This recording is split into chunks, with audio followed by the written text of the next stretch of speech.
They played together. Games. Don't even have 200 games. How many games do you have at TI? I'll have to check. Probably around, I don't know, 12, 15.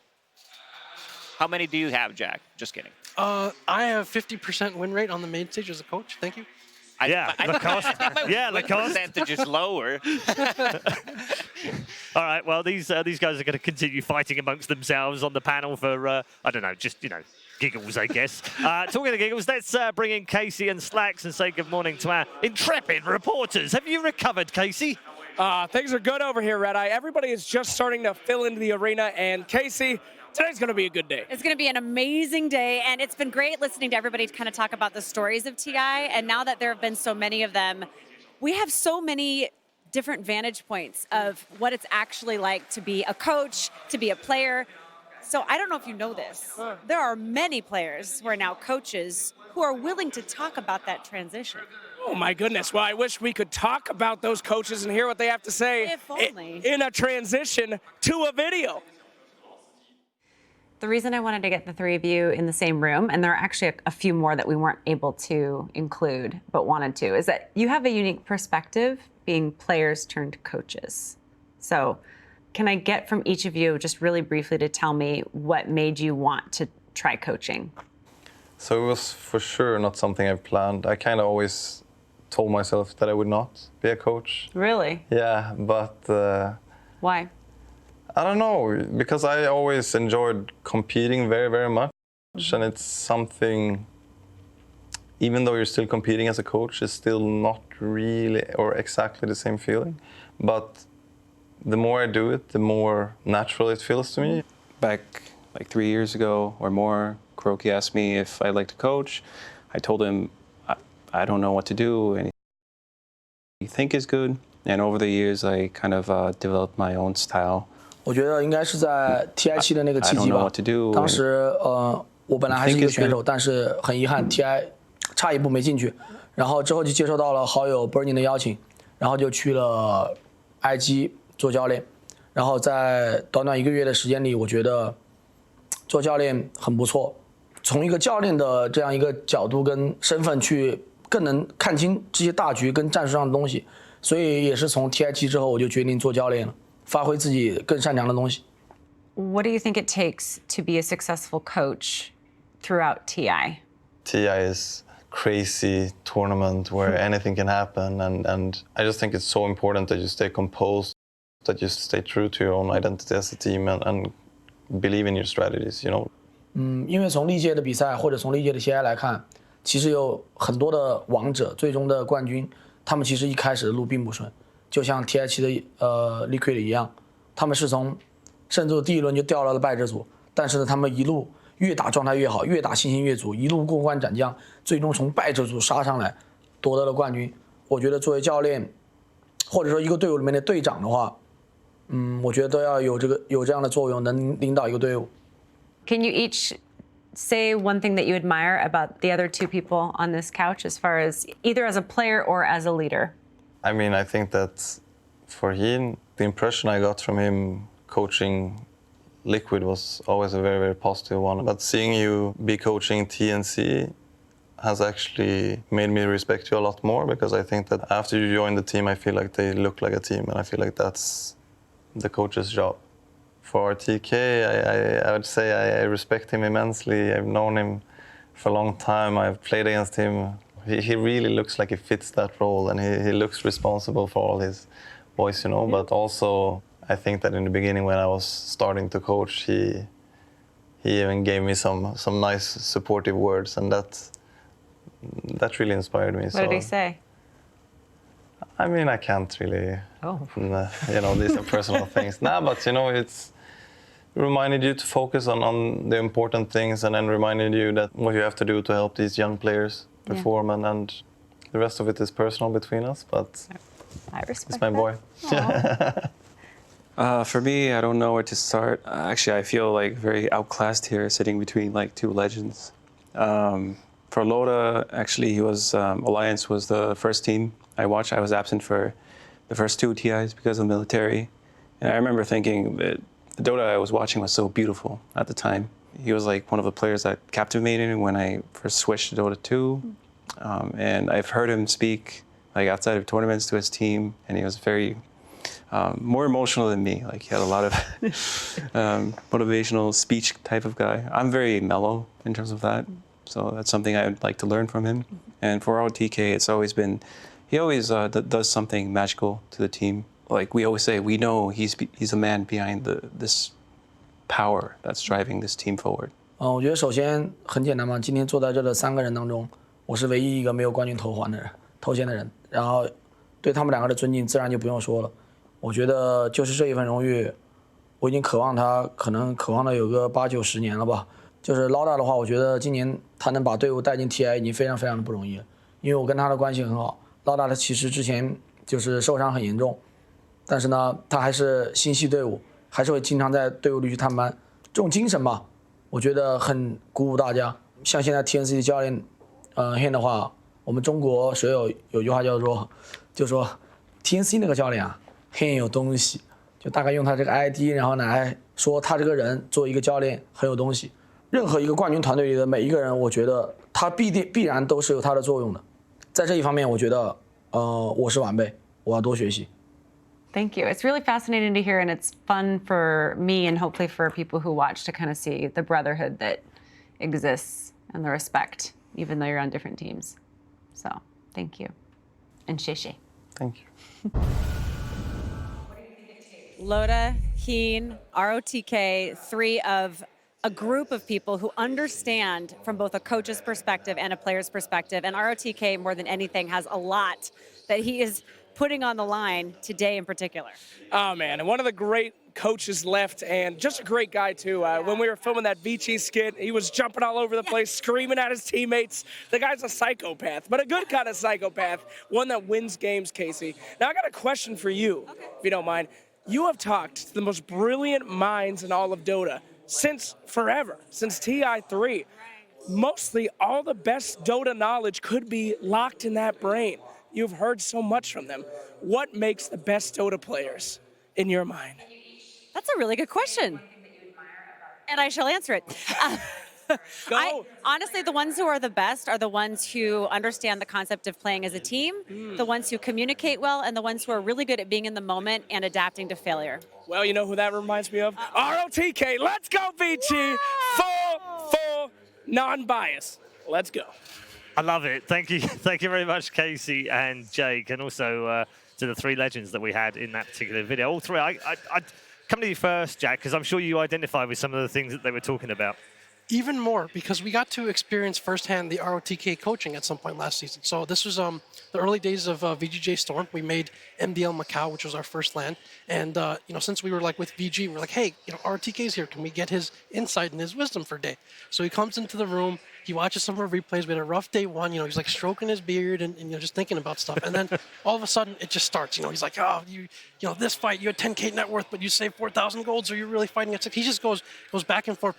And he does it with such such an energy and a spirit. It's very clear and concise. At the same time, it's very uplifting. It's like, hey, these are the issues. These 2 supports can't be together, whatever it is.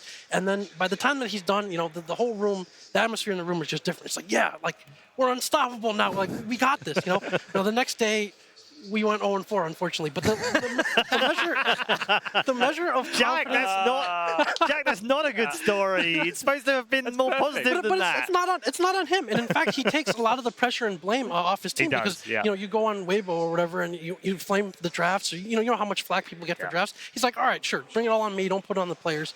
So that's just the amount of spirit and charisma that he has, plus the depth of knowledge of the game. Yeah. He's a great coach. Yeah, absolutely. We should take a look at the brackets and bring you right up to speed as to where we are, because just 5 teams are left in with a shout here at the International 2019. In the upper bracket, LGD and OG face off again. Yeah, I know. Don't worry. You're not in a time machine. This isn't 2018. It is exactly the same upper bracket final as we had last season. PSG LGD versus OG. Unfortunately, VICI and EG slipped down to the lower bracket, where EG were removed from the tournament. No 3rd place for them this year. Instead of 5th, 6th finish for them. Again, the most successful organization at the International all-time. Liquid coming through with 7 straight wins in that lower bracket. They await the winners of VICI and Secret, which will be our first game of the day. We've also got the OG PSG LGD game, and Liquid versus either Secret or VICI today. Gods, every day just gets better and better. Really does. I mean, I think everyone's going to be looking at OG LGD rematch. It's just such a classic, but there's something always special when elimination's on the line. And that's where those other two series, I think, is where you really look for fireworks. OG LGD is going to be some of the best Dota of the tournament, but the other ones, that's going to be where it's do or die. Yeah, absolutely. Let's just preview LGD versus OG. You guys have played OG. There's the famous, now what's become the infamous first OKGG moment of the first game. I mean, it kind of, we were all sat there going, that's exactly how we feel, and we're only watching. I guess I can say this now, but one of the reasons we were pretty confident coming in is because we played OG like 4 times before TI, and we did extremely well. Like, the games were, and then we're like, okay, we're kind of not sure, like maybe they're hiding something a little bit, maybe they're just testing some things out, but they're a pretty good team, so we were confident, right? And then we face them, when the matches matter, and it's a totally different team. And this team is it's one of those, it's just very scary because they stick to their own things. They stick to their own ideas. And then it's kind of it's almost like sometimes like, I don't care what you pick or what you're going to play against us. We just believe in us. And it's a psychological edge as well as a gameplay edge. It's like, oh, what do we ban against them? Or how do we deal with this? And then for them, their mid player, Thompson, is just one of the most unique players in the scene. Like his hero pool and his understanding of how to play those heroes is just radically different from everyone else. He's just got his own beat. The whole team has their own beat, and they just play so well to it. It's a very scary team to face. Do you feel like in a way PSG LGD versus OG is the perfect upper bracket final because of the way that both teams are playing and because of what happened last year? Yeah, I mean, given the storylines, like given where we are, given the shot at redemption, given the, hey, we'd like to avoid having to play lower and upper bracket on the same day. Maybe we'll be able to beat them this time. Absolutely, and for the home crowd especially, this is what they wanted. And Anna has reached a status among the fans here that's, usually there's like this god, that god, and Anna is just is just God at this point. Yeah, he's a god now. It's like god. It's like he took some time off and then he felt like playing Dota, so he just put Anna back in there and just comes out of vacation to just own everyone. So it's crazy. Talk about that, gods. You're Australian. You must have a lot of pride. The fact that you've got a TI winner. Not many countries have one of those. What's he like in Australia? Because he always feels like very down to earth. I talk to him a lot. He's just a chill kid. He's fine. He's having a ball. He's having to enjoy. But he seems really mellow. He's quite calm about stuff. He doesn't really get head up about winning TI even. No, he's kind of cocky, but he doesn't have that big ego. He is that kind of just chill kid who just he's soft-spoken, just wants to, hang out with his friends when he's back in Australia. He doesn't want to do anything big or grand, and he's just a really great guy. And it's so good to see him successful again. I don't know how he's so freaking good at Dota. When he goes home to Australia, he's literally just playing party queue with 3K MMR friends and just clowning around, playing carry IO. I guess that's why he's so good, because he gets to play in a bracket where he can figure out stuff like carry IO, and hey, he makes it work. Yeah. Jack mentioned Thompson as well. He's an exceptional talent, isn't he, Lacoste? And as Jack pointed out, super different. Oh, for sure. I mean, Thompson, as you said, Jack said, that the guy has some really different heroes that he's been playing on mid. His approach to the game, like how fast can you adapt to what he's doing? Sometimes you see him between tier 1 and tier 2 tower 5 minutes in, like, do we rotate the supports? Like, it's just chaotic Dota that you need to make a decision in a couple of seconds. Whether do we go or not? Is it going to cost us the early game? It's really hard to play against him. Who do you think Liquid are sitting there, gods, wishing they played? Do you feel like they might have a preference for playing one or the other, Secret or VICI? I don't think there's any clear one they'd prefer to play. And they're both tough teams. Yeah, right? They both had great seasons. So now we're in the top 6. Everyone's so tough. I think maybe playing VICI in front of the Chinese crowd, that's a little intimidating. So you take away the crowd, maybe get the crowd on your side if you're playing against Secret. But end of the day, I think Liquid's going to feel like we're just going to beat whoever comes our way. How hard is it, do you think, for them to wait and find out who they're going to play? Because EG did that yesterday. It didn't work for them. I felt like Liquid, the middle series yesterday helped Liquid in some way, that it was quick because it allowed Liquid to kind of carry on their momentum from the morning. Yeah, momentum's always great when you're playing a TI. As long as you're not playing too much Dota too long. That's the LGD last year playing day. I think for Liquid, you had a 2-0. Yeah, it was a very stressful game too. Nice little break to decompress, but not a long break. It's when you have to play a series, have a long break, you get tired, you get sleepy, you're just sitting around eating, trying to drink your energy drinks, whatever, and then you play. But no, they had a nice short break, got back on the stage, quick 4-0 day for them, really. Yep, absolutely. We're going to get into Secret versus VICI shortly. Jack, I wanted to talk about pressure. We've been talking about it a lot on the panel. Pressure on Chinese teams playing in China. We've often said, haven't we, they don't necessarily perform that well. They don't win tournaments in China when they're here. This is huge. They've got to win this one. Yeah, I mean, just to talk about some of the I mean, again, you go to like any PC cafe or whatever, you still see people playing Dota 1. Like, they're saying kind of Dota is like a way of life or religion. Like once you're committed, you're committed to it. So to have that kind of legacy going back generations, all these stars, the professional scene that's been here and been mature and grown for a while, you're following in those footsteps and you're representing your country that has done so well traditionally at TI. There's definitely a lot of pressure that's there. I mean, some people are better at kind of just tuning that out, not really thinking about it. But for others, it can affect you, whether it's the discussion, whether it's people might even come and say stuff about your family and things like that. If you do well, it's very difficult for some to deal with. Blimey. So, I mean, was it Arme getting mobbed in the cafe yesterday because we were in the hotel and a load of fans somehow got into the segment? They just mobbed him while he was queuing for food. They're all superstars, They're crazy out here. Yeah, the fans love Dota. Yeah, it's absolutely. It's been an absolutely immense pleasure and privilege to have you on here as well to talk about that kind of stuff because you're just so in touch with the communities. We love you, Jay. It's great. We're ready, ladies and gentlemen, to get into our first game of the day. And our first team of the day to introduce you is going to be Team Secret. Puppy leading the way.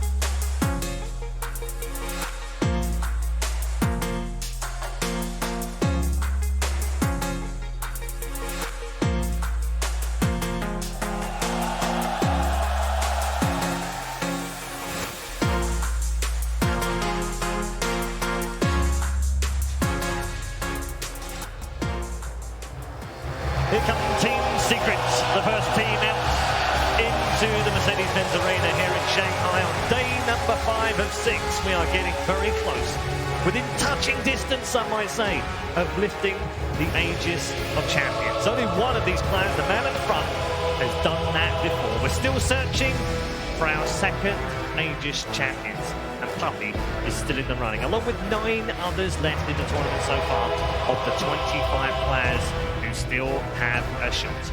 Team Secret go head-to-head with VICI Gaming.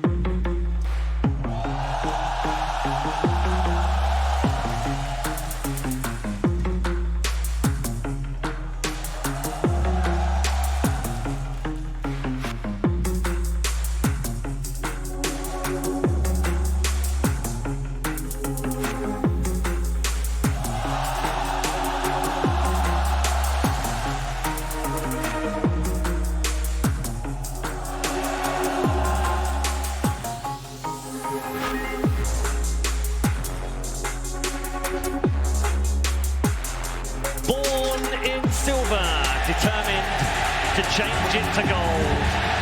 The home team come out to huge thunderous applause from the crowd, led by the legend ROTK. Yang and his teammates definitely aren't dead at the International, at least not yet. They are guaranteed top 5, but that is not what they came here to do. They came here with one purpose: claim the Aegis and bring China back to the top of Dota 2. They'll get themselves settled and ready for Team Secret in this lower bracket matchup for a place inside the top 4. And we'll be back in just a moment on the panel to discuss these two teams. But first, let's hear what Team Secret had to say when they caught up with Casey pre-tournament. Minwan, have you ever been pregnant? No. Casey, have you ever been pregnant? I have. We got the questions answered. We can leave. I'm gonna need my seat back. No, you don't. No? We'll keep it this way. Okay, fine. I want to hear a little bit about how the team has evolved, because last year at TI8, that was the best finish that you've had. So I want to know from you, what has changed and how do you feel coming into TI9? What do you think makes everything feel a little bit different? I guess the difference between now and before would be we like each other more, I would say.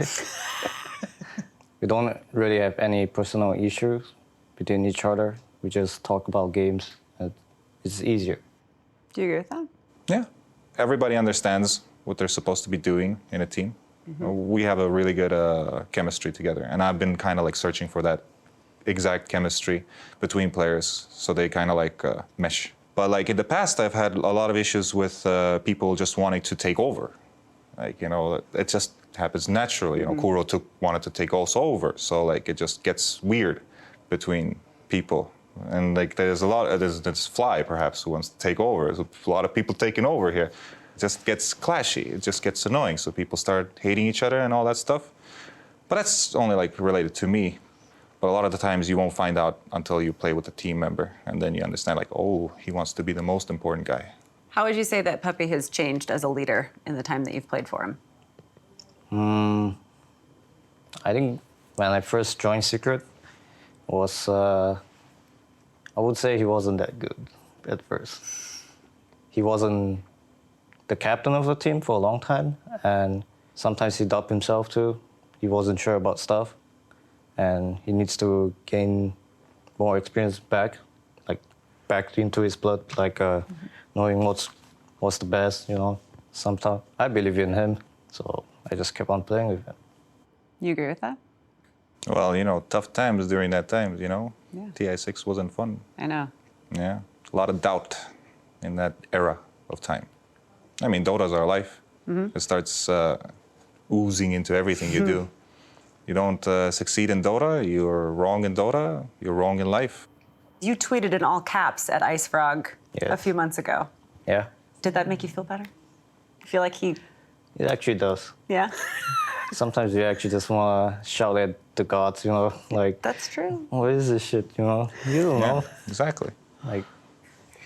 I want to switch a little bit to how you do think that you've been playing this season. Specific to VP, you both are neck and neck as far as how you're doing in the ratings with DPC. So how are you different? What do you think is the biggest reason that you can be more successful than VP at TI? We can be more successful because we can just be better than them.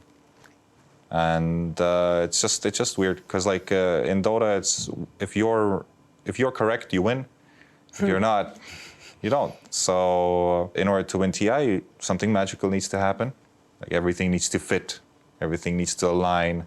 For now, I feel like we have a lot of those alignments going in our favor, and that's why we can probably be better than VP.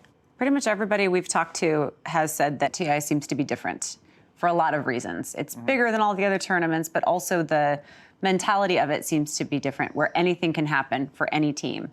Knowing that you're #1 in DPC coming in, does that mean anything to you at all because it's TI, or do you use that as a source of confidence as you start group stage?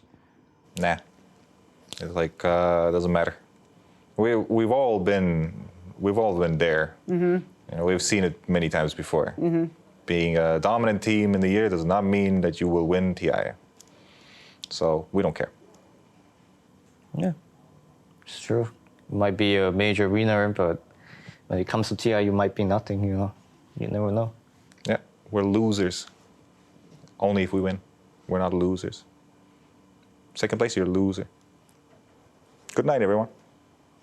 What is this, late night? Jesus. Good night, everyone. Yay! That's a wrap. That's a wrap. Thank you, guys. Yeah, I think my job is safe, at least from Puppy's hands right now. Mid one with Puppy there, talking to Casey before the tournament began, and obviously talking about exceeding expectations and basically not being a loser, gods. There was lots in there I could bring out. But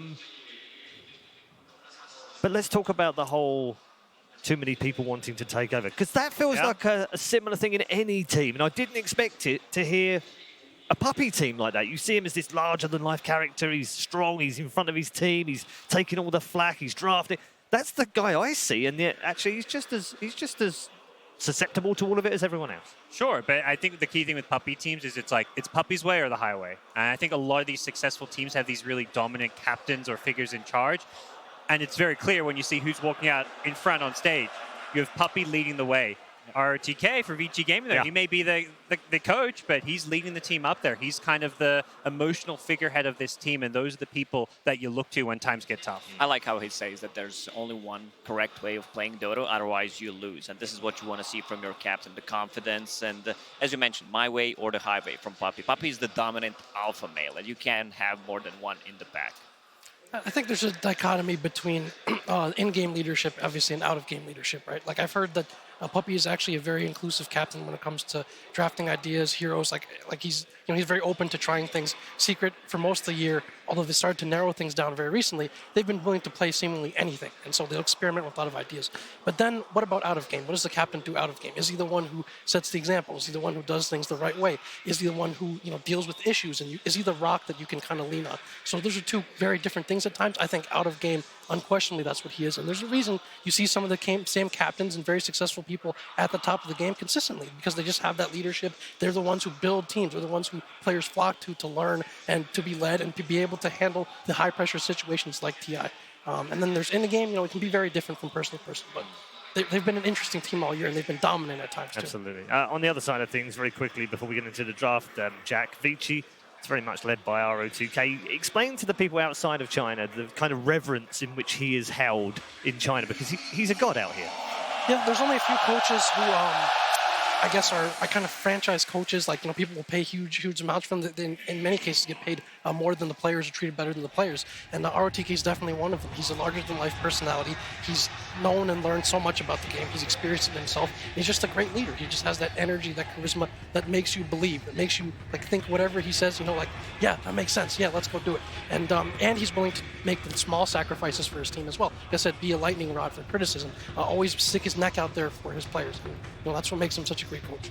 So it's an interesting clash between these two teams. Very quickly then, quick predictions from each of you? I think it's going 3 games. Okay, that's the prediction I like. I'm going to give Secret the edge, though. Okay, Lacoste? I'm going to go with Secret as well. I'm going to go with my EU boys here. Okay, Jack? I think these are two very similar teams. They both handle the late game and those details later on in team fights very well, but I think VICI's early game has been a bit more stable. I think Secret might have started to lose confidence in some of their other lineups, so I'm going with VICI 2-1 or 2-0. All right, good stuff. That's it from our main panel, but time to get into our first game of the day. Secret versus VICI. VICI Gaming versus Team Secret.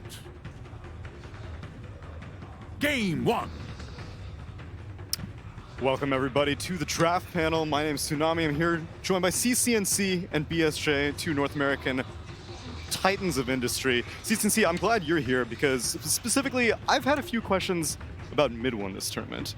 Yeah. This used to be one of the most stable players for me for Secret, and as we've been seeing throughout the main stage, I've been kind of skeptical on his performance, which is weird because normally he's been super stable. This is his 4th TI. You'd think that at this point it would be rock solid, but I don't know. Do you agree that he's been kind of iffy? Do you think it's some sort of main stage thing, or is it just me over analyzing it?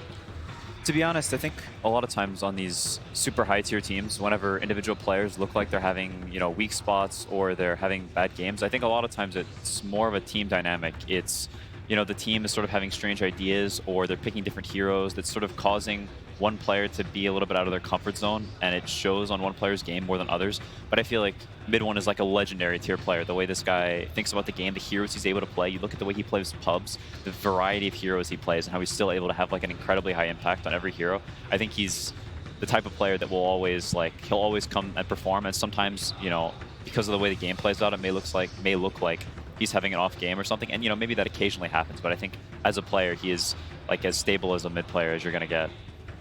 Yeah. Oh, one of the main points I wanted to make about Secret's drafts is at the start of the main event, when they weren't having much success, they lost 3 out of the first 4 games. They didn't draft very much team fight at all. And something I believe is one of the easiest ways to lose to on paper teams that are weaker than you is to have weaker team fight, meaning that you have to play the map, you have to be efficient, you can't have any unnecessary deaths. And if you do, TI, we've talked about the mistakes that happen, right? And like you said, sometimes if the game where you can't fight the opponent team and you can't really split push or anything like that, it becomes really complicated.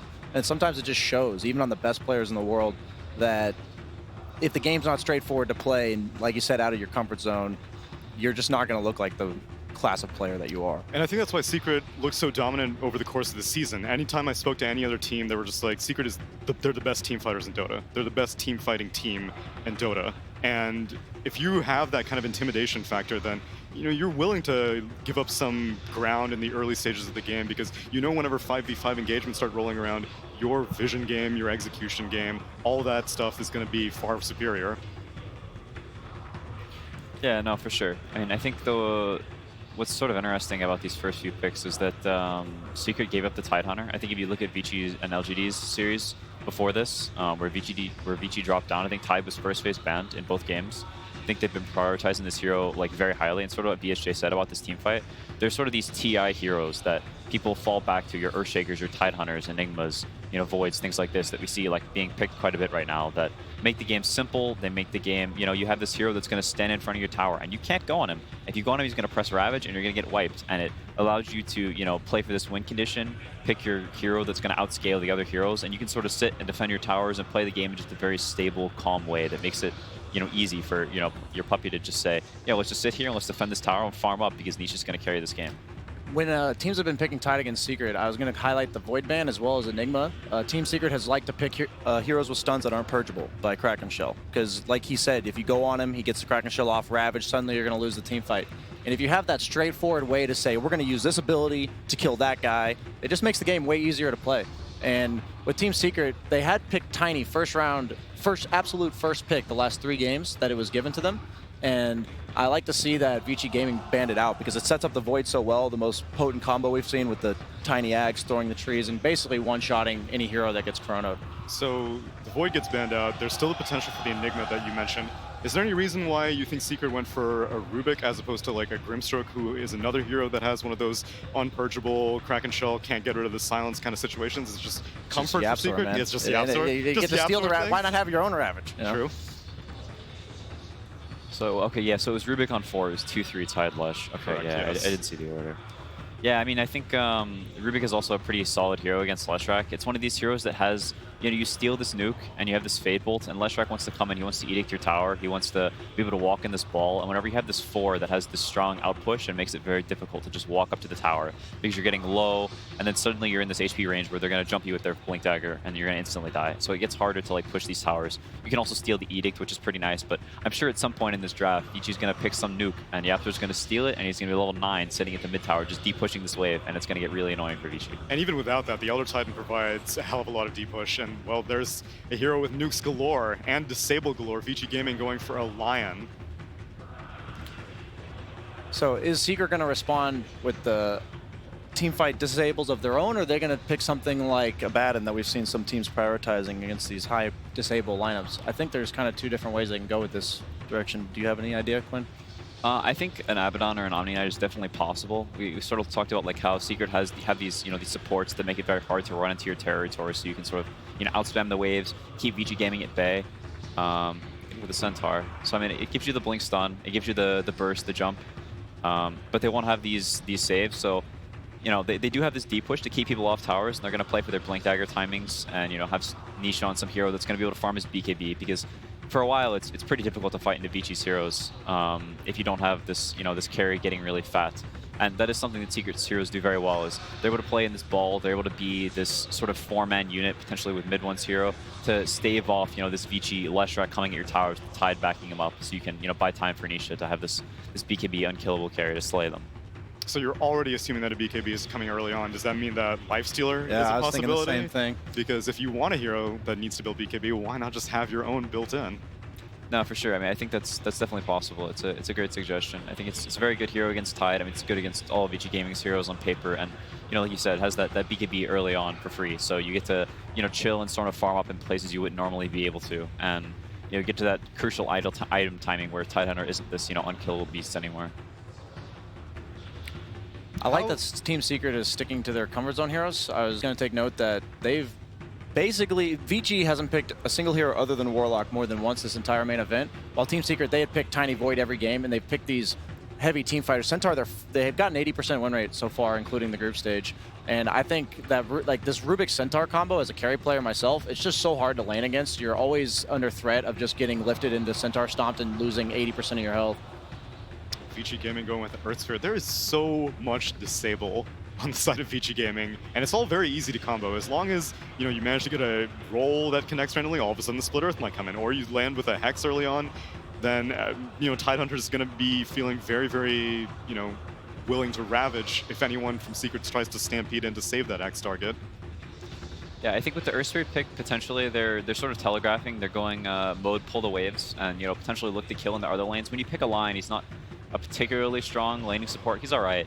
But then when you have this Lion Earth Spirit, I think the Earth Spirit may potentially look to pull waves. They keep this Titan on island a little bit, and they look at the Centaur and they say, you know, he's the only guy who's going to really make plays early on, and they may look to just sit on this guy's head with you know, with this Trion, repeatedly kill him, and be very annoying. Gyro, one of those mid-game carries that goes so well with ET just because the spirit itself from ET is what gives the magic amp. So having this hero like Gyro that can make use of basically them doing pure damage, right? When it reduces all of your base magic resistance. And then also, I really like Team Secret drafting Kunkka, or like that's what I'm looking for from them. It is kind of an unpurgeable stun with the X. You can't remove that with Kraken Shell. It's a hero that has actually been the most banned hero against them this entire tournament, and often has been first round banned. So I'm curious to see if VICI looks to ban that. I think it's pretty good in lane against Lesh, is it not? Or no, for sure.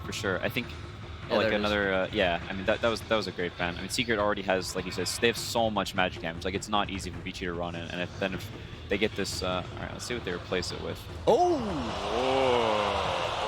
Is that mid IO, carry IO? What's going on lanes here, boys? It might be mid Gyrocopter and carry IO. I mean Gyrocopter. So I mean one of the things about first phasing, you know, Alesh and then telegraphing that's mid is that you get to pick your. So I was sort of confused about the Gyrocopter pick because as a carry, it doesn't have a particularly great matchup against Tidehunter. Yeah.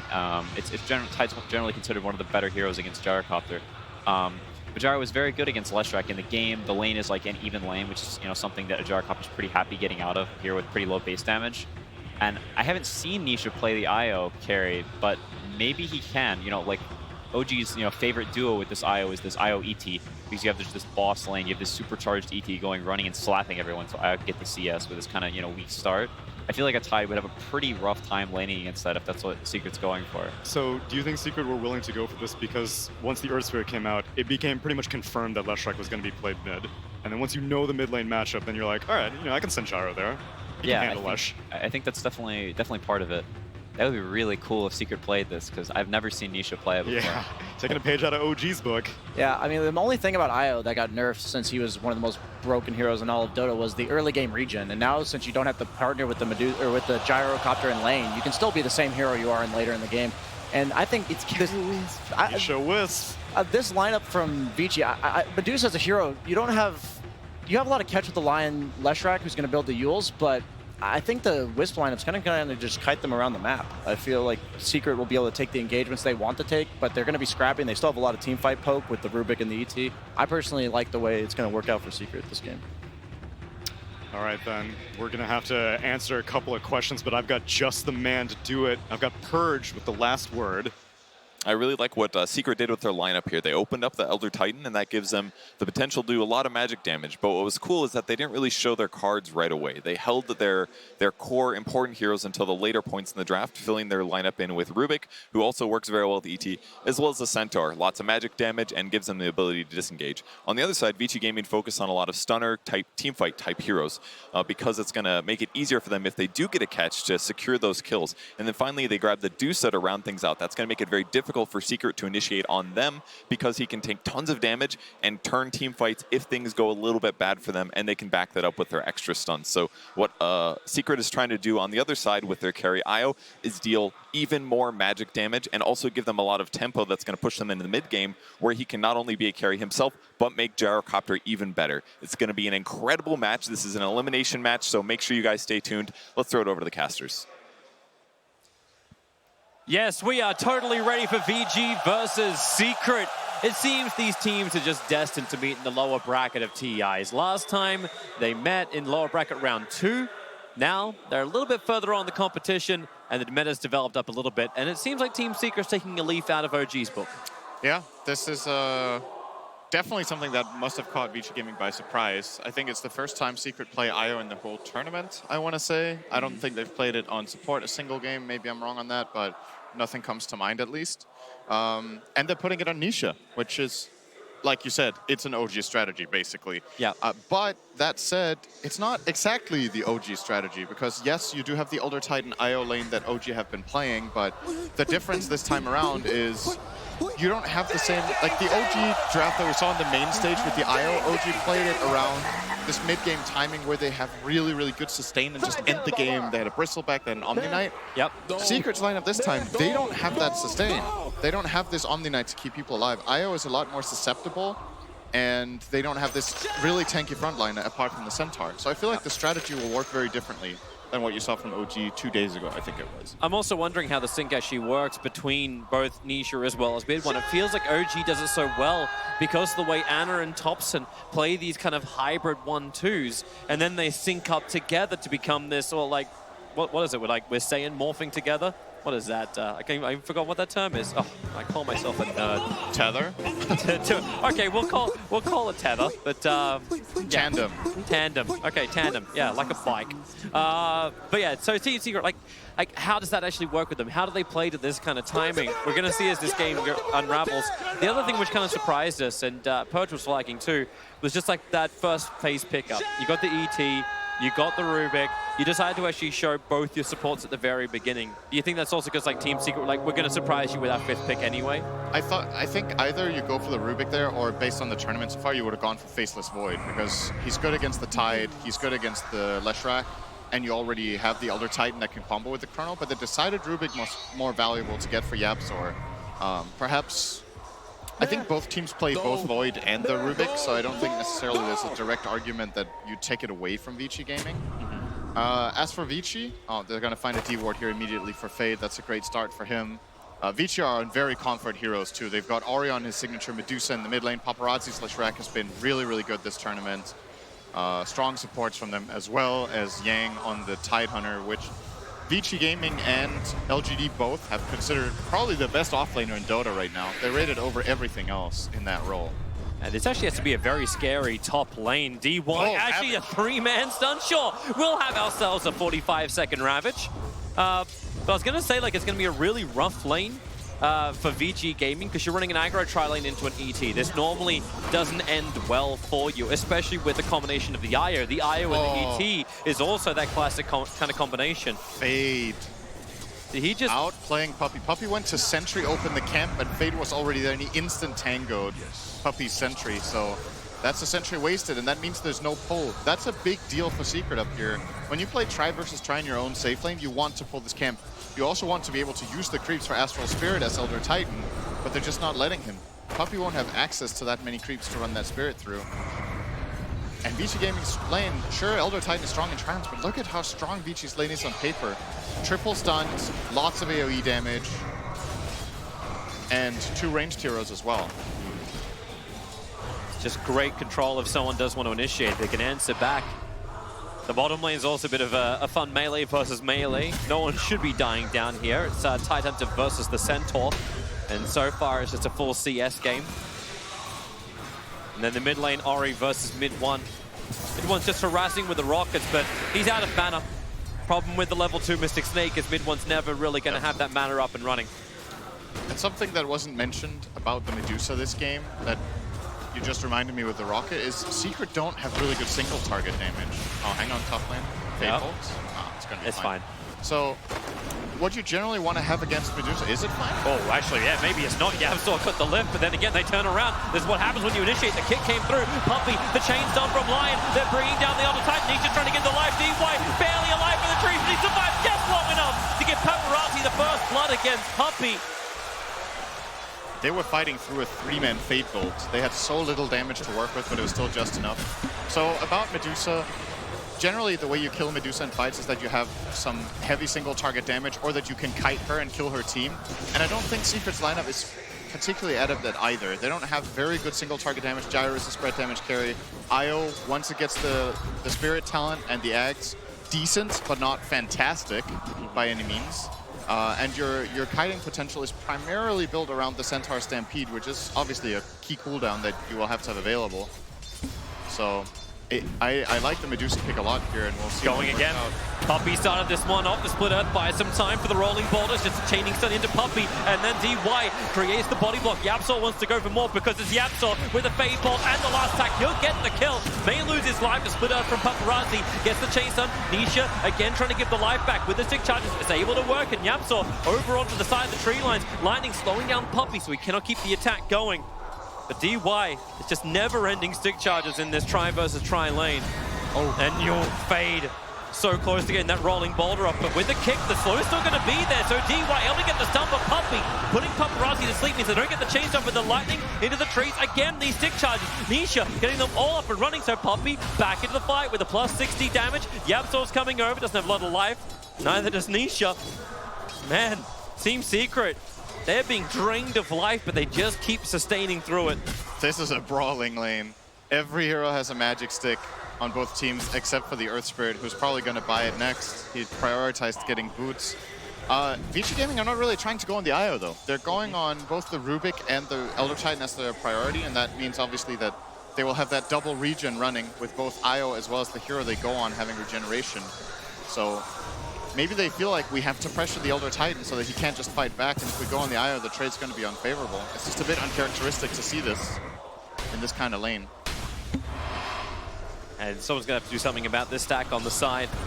FaZe finally rotating off, looking to come towards mid one. Mid, actually, just a stun up in the tree line. VICI know Nietzsche can easily tether himself over towards Puppy. There's the setup for the 5-minute bounty runes. Fade can't get anything. It'll be a straight 2-for-2 trade-off. Yang also got a little bit more of an advantage on the bottom lane. He found a regeneration rune at 4 minutes and was able to bottle it up.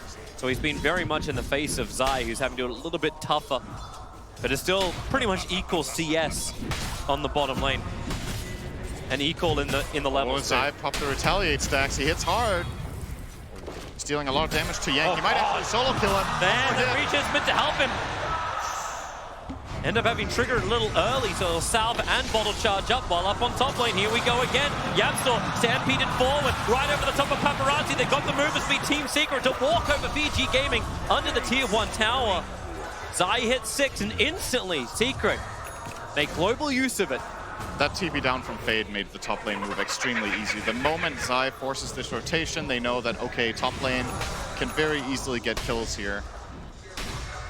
And VICI Gaming are going to swap their lanes around. They bring the Leshrac bottom. They feel like this top lane is not inhabitable anymore. And I think that's probably a good choice after they've lost multiple heroes up here. But you're still faced with the problem of, yeah, now your Leshrac is going to be laning against a level 6 Centaur. That's not that great either. As long as Zai feels he can still be down here, but you need to get something also into your supports. It's kind of been a rough time when you run this tri lane for as long as you do. Fade. Like, the kills went the way of Team Secret in the aggro tri lane, so it feels a lot like a failure, and you haven't managed to gank up mid at all. But at least Ori's off to a good start for VG Gaming. That's a nice way. Rolling boulder from Fade. The kick will be following up. Lightning. They're going to go for the rapid trade up. Yang, very liberal, but they need the chain stones. But you've still got to get through a Centaur. This guy is tanky. VICI is showing a bit of nerve. That kill was actually mathematically impossible, I think. When the roll didn't connect, I don't think that... They were not even close, damage-wise, to getting that kill. They're like 500 damage off. Yapsor TP's in for protection, but I don't even think he needed to. At the very least, they force him off the lane. He has to go back to base, so you give Paparazzi a little bit of space, but you paid a Ravage for that? It feels odd, right? But at least, well, I'd say at least Team Secret react to VG Gaming's movements, but Zai's made so much space, and yep, here we go again. Great double stomp from DY. Yapsor will still get the pickup. No hoof stomp. The hex from DY very quick. And the split earth as well from Paparazzi was going to create the space. But Zai, I don't know, I wouldn't say he's an unsung hero. There's been a lot of singing around Zai's performance during this TI, but yesterday it really felt like Zai was just picking up Team Secret on his back and carrying them through, and today he's getting them off to a very good start in game 1. Yep. He seems very comfortable with this 1v1 matchup that he had. Mid one's getting some space mid now. Medusa has transitioned into semi-jungling, as this hero has a tendency of doing. We'll probably still go back to mid once in a while to throw out a snake and just nuke out the wave. But ideally, you want to let a support have that space so your entire lineup comes online. And for now, it's going to be taken up by the Earth Spirit. Wonder... It kind of feels like the game's going to slow down a little bit now. Medusa will be jungling. Leshrac needs to play catch-up. DY, it's fine. Yeah, they're just battling around the stack, trying to stop the Centaur. But, yeah, as you said, mathematically, there's just not enough damage. They're not killing that guy right now. Yeah. They need +1. It's killable now with 3 heroes because he's half HP. Dewarding the sentry. I was hoping there was an obs, but the obs from Team Secret is further up. It's covering the attack angle from the bottom river area in case Earth Spirit wants to make a rotation over primarily. They're probably not scared of a Medusa gank. It's kind of funny when you, like, I'm just keeping my eye on the net worths, and Team Secret were holding 3 of the top 4 positions, and they're starting to move back as the game starts to slow down.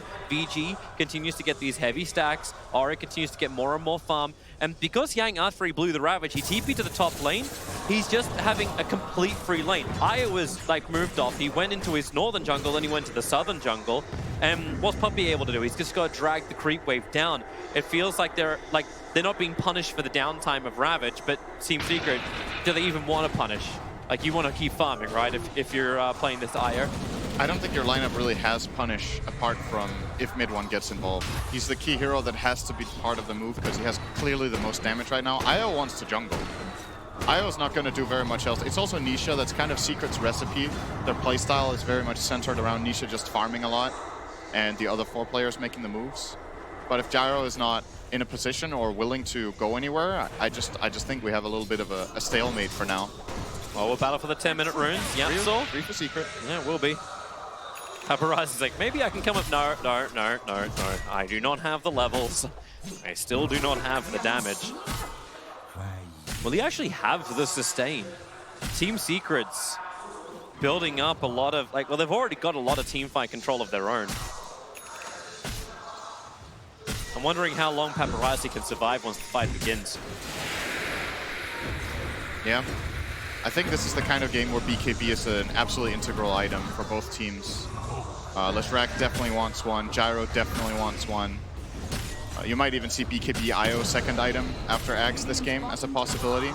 Because I think even if you get the heart, the difference that we talked about when OG play the IO and they go Ags heart is that they hit this timing where the IO feels invincible. I think with a heart you don't feel invincible in this game because you don't have that protection from your teammates that OG built into their IO strategies. It looks like teamfight time.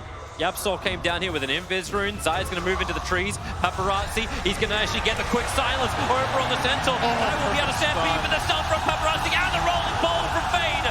Means that Zai cannot escape. And Team Secret, they committed hard for this one. They brought mid one. You were asking when that rotation would happen. It happened. And VG were ready for them. And now mid one's going to have to crawl back to mid. He is now 3 full levels behind Ori. Ori's level 12, minute 11:30. Starting to bang on this mid tower, can very easily tank the tower forever with Mana Shield, so she keeps the siege creep alive. And I don't know if Secret can defend this, but they definitely want to try. They're going to delay as much as possible. They will bring Zai. Your front liner, with a Hood of Defiance up, he can feel a little bit more stable. Mystic Snake will take a little bit of his mana away. But Ori isn't scared. Ori's going to keep hitting him. Gonna gush up. Zai's losing a lot of life. Puppey's gonna have to give the spirit back. It's only so long Zai could tank through this. And remember, there's no backdoor protection. You don't really care anyway. Ori will take this tier 1. He's waiting out the timing for it. Zai actually gets the denial on the tower. He waited too long. He could have got it for sure, but he started overthinking the situation a little bit. Maybe thought somebody was in the trees ready to deny, and instead Secret do get to connect. So got to be feeling pretty happy about getting that deny. Not so happy about, you know, losing your mid tower. Yang, a little close. ET's going to throw the spirit out. Tidehunter has some one shot just to give the extra life. Nisha still wants to try and get those balls forward. One more Hadouken, but doesn't want to throw it out.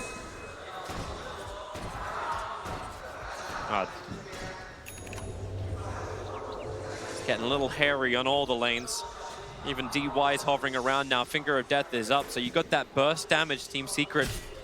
They got great regeneration. The Aghanim Scepter from Nisha is coming quickly. He's farming really, really well this game. He's uncontested, basically, which you know, it tells us a little bit about how VICI are approaching the game strategically, what they think. They feel like they can deal with a free-farming IO. They have not made a single invasive move with their Leshrac or with their Earth Spirit plus Lion combination. No smokes trying to kill the IO. They're just happy to play their own side of the map, push down towers with Leshrac and the Medusa, and let this game go to a later portion of a mid-game where they probably have a really strong timing. As TP's coming up towards the top lane, Zai thinking about a fight. They have Stampede available. Fade's been waiting underneath the tier 1 tower, which has now fallen on the bottom lane for some kind of fight against mid 1. It seems like everyone's just going to be waiting off, or will they? BT's up from Paparazzi. There's no tier 1 tower, but then again, mid 1, that movement speed. Away he goes with the Stampede to get him out to safety, trying to get Yapzor on the front lines. DY now being attacked. Mid 1 will get back underneath the tower, but DY couldn't get away from the rest of Team Secret. Stampede to escape and attack. Yep. And that's a bit different from when they went on Zai, because he can obviously save his teammates as long as he's not the one who's silenced. Rolling in. Rolling bolt, a little bit short, but he'll still get the kick. Yang's arrived. He has the Ravage available. Yapzor with the Stolen Earth Spike creates a little bit more space, but Zai, he'll hook stomp out. And Ori, he's still sticking with him. Another Mystic Snake is going to be good damage. Rolling boulder is just going to be the kick. Slow him down so Ori can reach him. Yapzor is able to get a 2-man stun, but it won't stop Ori's attack from flying forward. And Zai will now have his second death of the game. He would have loved to have Stampede again, but he just used it to save mid 1, so VICI Gaming see the opportunity and they pounce. It's a very even game so far in terms of overall net worth, but VICI Gaming are sitting on 3 of the top 4 net worths. The one big winner for Secret, of course, is the IO of Nisha. And I'm just curious to see how they execute this, because we have our level of expectation based on how OG's drafts have worked and how they've played around Ana on that IO. I'm just curious if Secret can show us the same kind of power around this time once the Axe is online. Yeah. Because OG, it feels like when they get the IO Axe, they're just ready. Yeah. They're just going to start winning fights. All items are up, all timings are up, all push is there. It's like, okay, we didn't care if we lost 15 heroes in the first 15 minutes. It's, yeah, Ana was ready to fight. But do you have the same feeling here that you can just do that as Secret? You just group up with Axe and you're like invincible, you just run in and fight them? Is it the Centaur who's the front liner that then like becomes like what the Bristleback was for him? Is it the combination with Gyro? IO probably wants to tether the Gyro, right? You've got to assume that. So Zai is the front line. But it's about if you have enough damage. The pipe will be completed, I think, on Tide. Nope, he went Dagger. He was hovering the hood, but changed his mind. Maybe the idea for Liquid, they're playing later, for VICI Gaming is to get on top of the IO, blink Ravage, roll in the Earth Spirit, get off a Magnetize, and just run in Paparazzi and look for those kills. They're looking towards mid. But you got Yapzor right around the corner. There's your blink Ravage right on top of Iron. Paparazzi with a chase on it's a little too late. Nisha able to tether himself up and get back behind the tier 2 tower. Yapzor able to steal the Lightning Stampede. Team Secret, they want to get in on this. Paparazzi still uncertain if he wants to fight or not. The ET splitter, this is horrible for VICI Gaming. They can't move back. Paparazzi gets slapped by the rock. And Yang, what else have you really got to give? The Magnetize from Fate creates in space as the ears ring of Team Secret. Mid one's already gone down. They jump forward. The Gush slowing down Zai, but Nisha, he's giving all the life back. Here we go for another stomp. Yang not even affected because he's already dead. And now efficiency shrine for Team Secret. And that was a reveal of the Blink Dagger. And what did you get? A kill on mid one. Yang just jumped the gun there. He went in too early. Leshrac was not in range to do the chain stun, and you have to know that IO is probably going to have tether ready and there's going to be someone behind that he can connect on, so you need to be able to one-shot that kill. Get everything going in one move, and they couldn't. Oh, man, the dodge. He chose to dodge. Misha relocated in for this one, quickly having his mana burned off by the Mystic Snake. And support this time around is there from VG.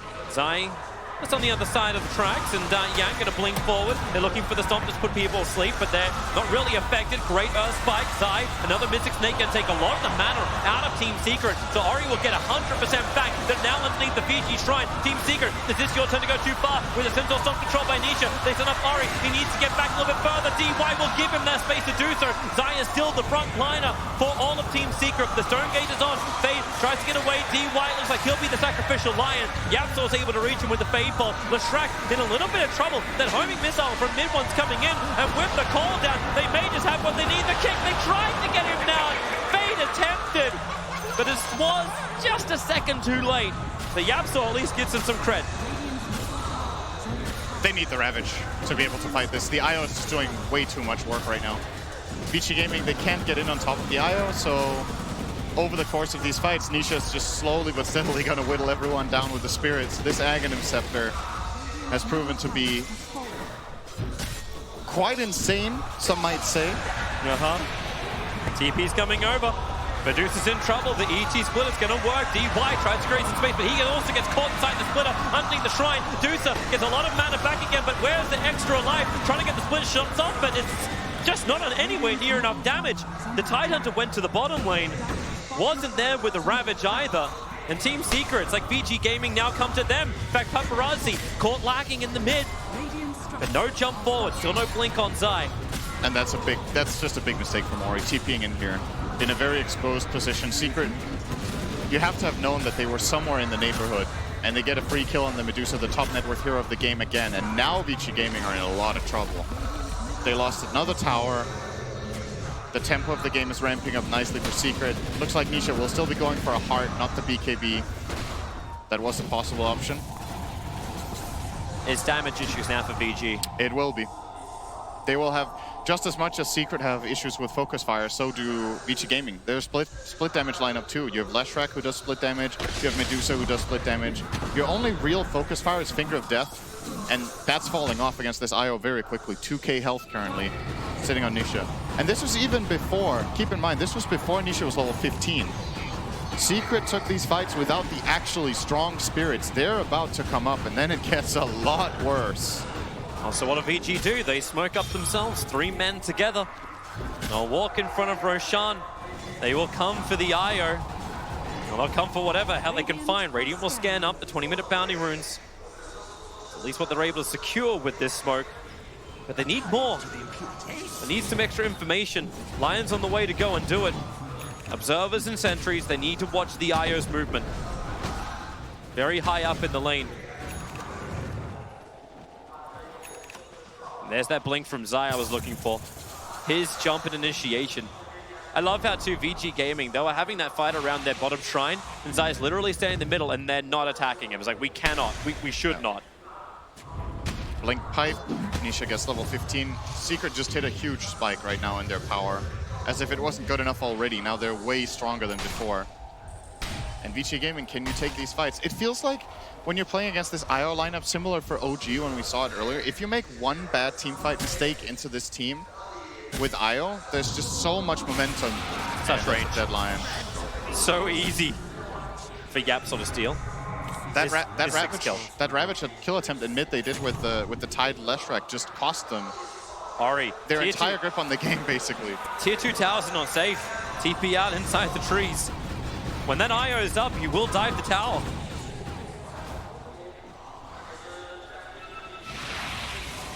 Like the only safe place VG seem to be able to work with is inside their own base. Everything else is open season for Team Secret. Vision established on the north side, so the north will come out through there. The VG will 4-man smoke up through the bottom. DY is the only one north caught inside this. Mid one's revealing himself, but Yapsol, Puppey, Zai, everyone's ready to behind. The Stampede will come out. Jara copped the Finger of Death. They still can't get through him. And in fact, Relocate pulls him out. Pepperos is already going to go down. Zai did so much damage. The ET splitter catching the backline too, so Fade's also fallen. VG Gaming are falling apart. Yang will try and get something back with this Ravage, but where's the damage? Where is it? It's nowhere. Yang, maybe he'll get something in, so find the kill on Puppey, but the cost is so great. Nisha wants to move forward, putting the balls into Ori. He's got more of them, and well, Medusa just can't outrun the balls. Surprise VG. I mean, that fight was so easy to play for Secret, it looked like. They put the Gyro on the front lines. VG Gaming have the hope that if they roll in and kick him under the tower, that they get both the IO and Gyro out of position. But Nisha could keep him alive from a safe distance, and mid one was totally fine. The jump from Zai protecting with the pipe as well. It was very clearly a Secret being like, hey, come fight us. Obviously a bait, and VG know it. They choose to take the fight, but they were just not favored in this engagement. They're not going to take the lane of Rax. Out of control now. Secret getting Rax minute 22. They might even continue more if they want to. They could back off. Without the Dooster, it feels like there's no split push, there's no D push. So, hey, why not take at least the tier 3 tower in the bottom lane? You got a 17-second window. And Ori, he's holding that buyback. He does not want to burn it. Meanwhile, Secret will take 2 lanes of racks. How long do they hang around? Homing missile at least keeps Yang away. There's no Ravage available. There's no Finger of Death. Now Ori will arrive. Yang, he's gone in pretty deep already. The Stomp won't be able to actually connect over on Ori. Maybe it won't matter, however, the cooldown. Yang's going to go down, and the stolen Ravage! Okay, that'll do its work right there. That may even be it. GG. 23 minutes in, this game is over. Team Secret have just IO'd VG into oblivion. That was fast, unexpected. I don't know what to say. These core IO threats seem so broken. It's pretty crazy. Secret executed the game super well. They got it as the 9th overall pick. They haven't played it, so VICI Gaming were absolutely not expecting it. And I love when teams come in like this and just really surprise out of the draft. They just flip things around. They have a new idea. Well, they have another idea, and it's new for their team that they pull into the game. And just fantastic game from Secret. From the laning stage, their safe lane tri-lane was awesome. Zai did very well bottom. Mid one drew mid for as long as it's possible. Medusa will outfarm Gyro in that matchup eventually. And everything just came together super nicely for them. VICI Gaming, however, the jumps that they made in this game, you got to question a little bit, especially the jump mid, where they try to kill the IO. Yeah. It seems that when you're playing against this IO hero, if you make 1 or 2 big mistakes, the momentum shift that happens in the game against core IO is actually insane. I don't think there's any hero right now. We've seen lots of long games, people can defend. When IO kicks in, it just ends games. It's so fast. And yeah. That's one hero I'd like to see on the permanent ban list, so we could still see some interesting drafts coming out. VG Gaming, I'll have to think about it, as we'll have to wait a little bit to see what we get in game 2. Yes, indeed we will. Thank you very much, Toby. We'll head back to our commentary team, of course, for game number 2. Astonishingly quick work from Team Secret. Gents, I think we might have an idea about a certain hero that might be changed somewhat after the International. And you and me, gods, we thought during the group stage, we thought, yeah, finally IO is balanced, maybe as it's before, but Carry IO kicking in 23 minutes into a game, like you try to make a move on IO, and suddenly they just turn the game around. You nerf IO, you think he's in a good place. No, he's still busted. What do you do? Traumatic memories of the OKG. Yeah, I was going to say, are you? You're very familiar with this tactic, this strategy.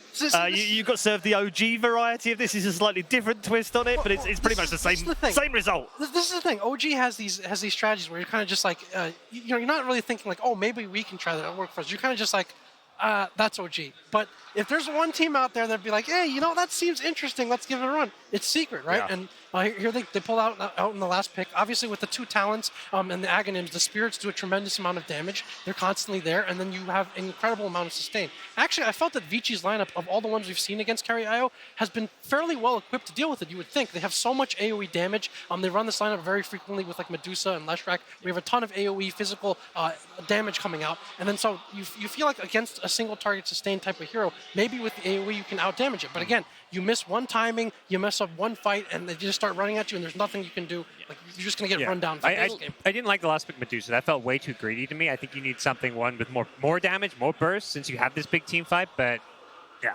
it was just so tough. Carry IO looks insane. Their tri-lane didn't went that well because you're playing against heroes that want to have more heroes in that lane. Rubik, Fatebolt, you have Elder Titan with the Spirit. They're just going to run at them. And Leshrac went for Boots of Travel, first item to try to catch up with the farm. No saving capabilities. And at one point, Secret just ran at them. And this is that I want to see from Team Secret. This is what they were kind of lacking, or saving it for the later stages, being this confident.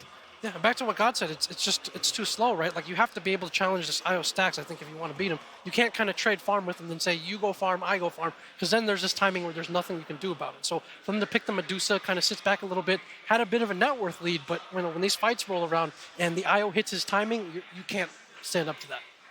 I think I left the green room and I heard someone say, that's disgusting. I'm not sure who said that. It was kind of as I left the room. Someone said that's. I'm pretty sure they were talking about the IO in that game. That's still cool. I mean, it is cool. I mean, it's a bit like the fountain hooks. You go back and some people go, oh, it's terrible. It's breaking the game. But actually, you kind of like to figure that out and execute it. That's pretty cool. There's no way we see it in game 2. There's a few heroes. No, and that was my next question because it can't come back now.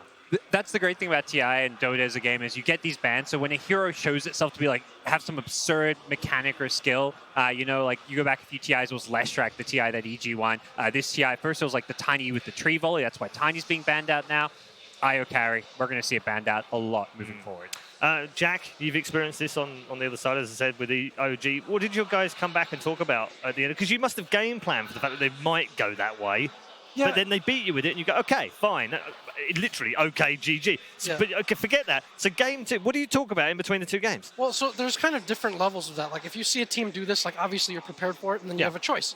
You think we can beat it, or we can handle it in lanes. We can create a game state where it doesn't do as well, or do we just go ahead and ban it, but then you leave something else open that you know that teams play well, right? So for VICI, I mean, they have to make that choice. I would guess that they probably just ban it, as Chinese teams have traditionally either not played Wisp as much themselves or banned it against Western teams. I feel like they kind of have to go back to that sort of situation. Oh, anything else you play is a little bit less scary. You know, maybe we see the Void, maybe we see these other secret heroes in game 2, but that is not something that you kind of just suddenly adjust to or be like, okay, we can just deal with it this way instead. Yeah, and the point here, Lacoste, is you know, Jack, obviously with Newbie, they would have expected OG might bring it out and they had a plan for it. VICI, I don't think they would have thought of that against Secret, would they? They didn't show it, and now they pay the price. They need to adjust in game number 2. Definitely a ban material, but you're going to leave some of the picks open, and the Team Secret might punish that as well. I mean, you don't have that many bans. You're actually playing chess here. Yeah, yeah, I mean, it's just a good point. It's not quite Dota chess, but it is chess.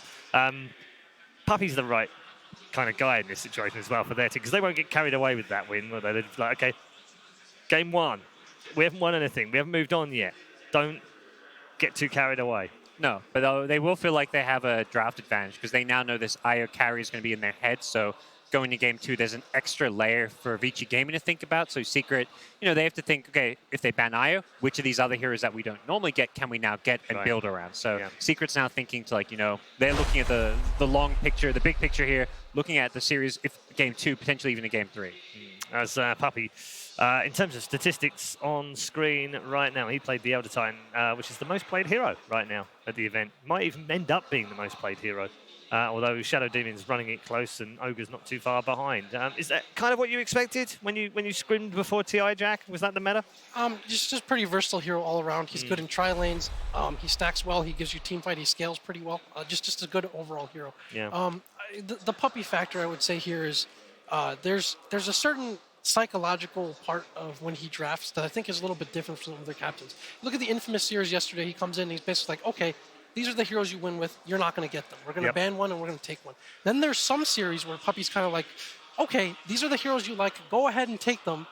We'll figure out something that beats them. I felt like last year with VGJ Storm against Puppy, it was very much like that. He kind of just like let us have what we wanted. It's like, don't worry, you know, we have an answer for you. Also, does that get in your heads at the same time? Because you're like, why is he giving us all of the heroes we want? I think so. I think so. There's a bit of hesitation. It's like, wait, are we walking into? Are we giving him exactly what he wants? We thought this is what we wanted, but he seems to be giving it to us, right? And then for this series, again, he has also very versatile players to make use of. So, you know, for this series, maybe he thinks if we play straight up kind of honest Dota against VICI, maybe it's not such a great outlook for us. And then, you know, he has this mid one on his team, this guy with a hero Ocean who plays just about anything out of mid. It could be a Brood. It could be even a Meepo that we've seen, anything. So I think that might be the tool that he's thinking, hey, maybe this is what gives me the edge against VICI Gaming. Maybe they, you know, straight up, like they're a very solid team as well. Maybe we need to do something like that and just throw them completely off balance. It's such a valuable play to have. Mid one would literally go into pubs and random and then go mid, whatever hero he gets. This guy, his hero pool is the entire Dota pool. I don't think there's a hero he cannot play. Okay, we're going to take a look at some statistics on heroes right now. TI9 hero notes. Let's check with most picked and most banned. As I said, Elder Titan having played 68. Shadow Demon just behind him on 67 right now. Most banned, 130 bans for the gold man. Not surprisingly, and totally almost forgotten completely. 1 pick, 0 bans. I think it's 0 ban. I think it's 0 picks, 1 bans, isn't it? For Ricky. Either way, we have it. He got picked. Oh, he did get picked. Yes, he got picked for 1. And I think we have 4 now heroes. 3 that haven't been picked, but every hero has been picked or banned at this event. All 117. Stale meta. What? Say that again. What? I mean, Alchemist is the hero that you do not want to play against. Most of the time, you just ban it out because they can punish you. And he gets the timing on the radiance. So in this game, VICI ban Tiny. Wisp, Elk. Well, it depends because who's going to have the first I think one of pick. those is going to come out, isn't it? Well, for sure. Well, I can't see them both leaving all of those. Like, they're not all going to get left in the pool. They've got to ban them out. And I guess Secret don't care which one of those they get.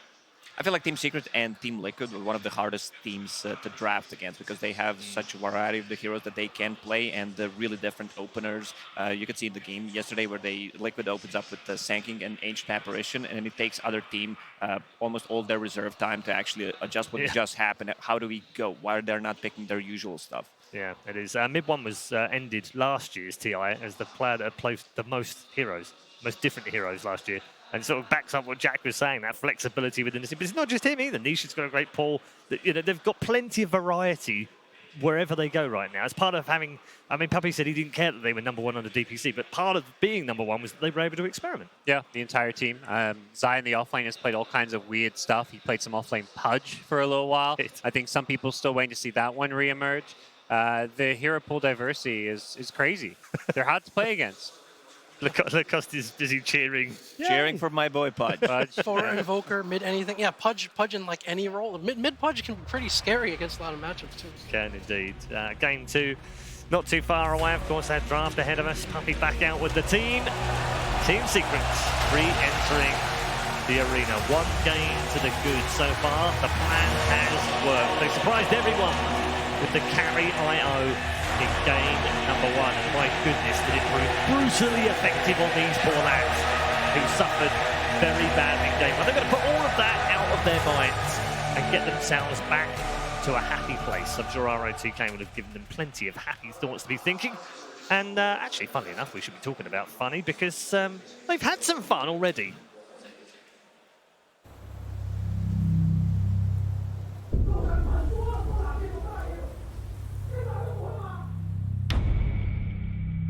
打得像你妈了个一样，还玩不玩了？不玩滚回去的！你们能不能学学周海洋？现在就他知道怎么打。虽然他在劣势路送很多次，但是其实都是在帮大家拉扯空间。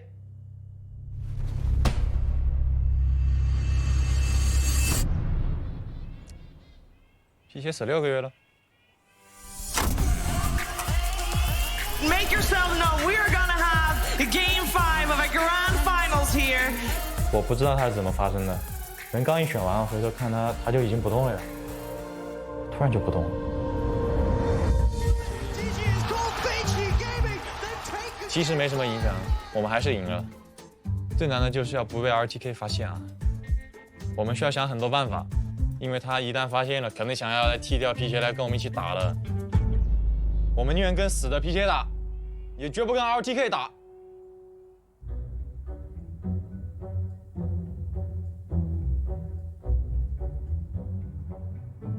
我知道，其实皮鞋根本就没有死，就是我让他装死的。让他装死呢，其实就是为了我们这个团队能更上一层楼。杨神对于这个团队功不可没，通过他装死这件事情，就可以证明他是这个队伍的顶梁柱。Nice， 兄弟们，10分钟后加油！我实在是带不动这菜逼了，肯定还有别的办法呀。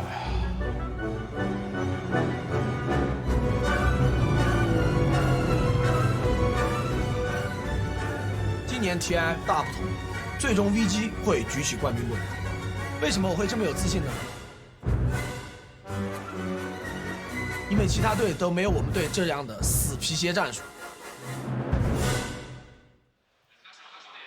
VICI having a little bit of fun there. No Yangs were hurt in the filming of that piece. Fun to see ROTK in that kind of role as well, Jack.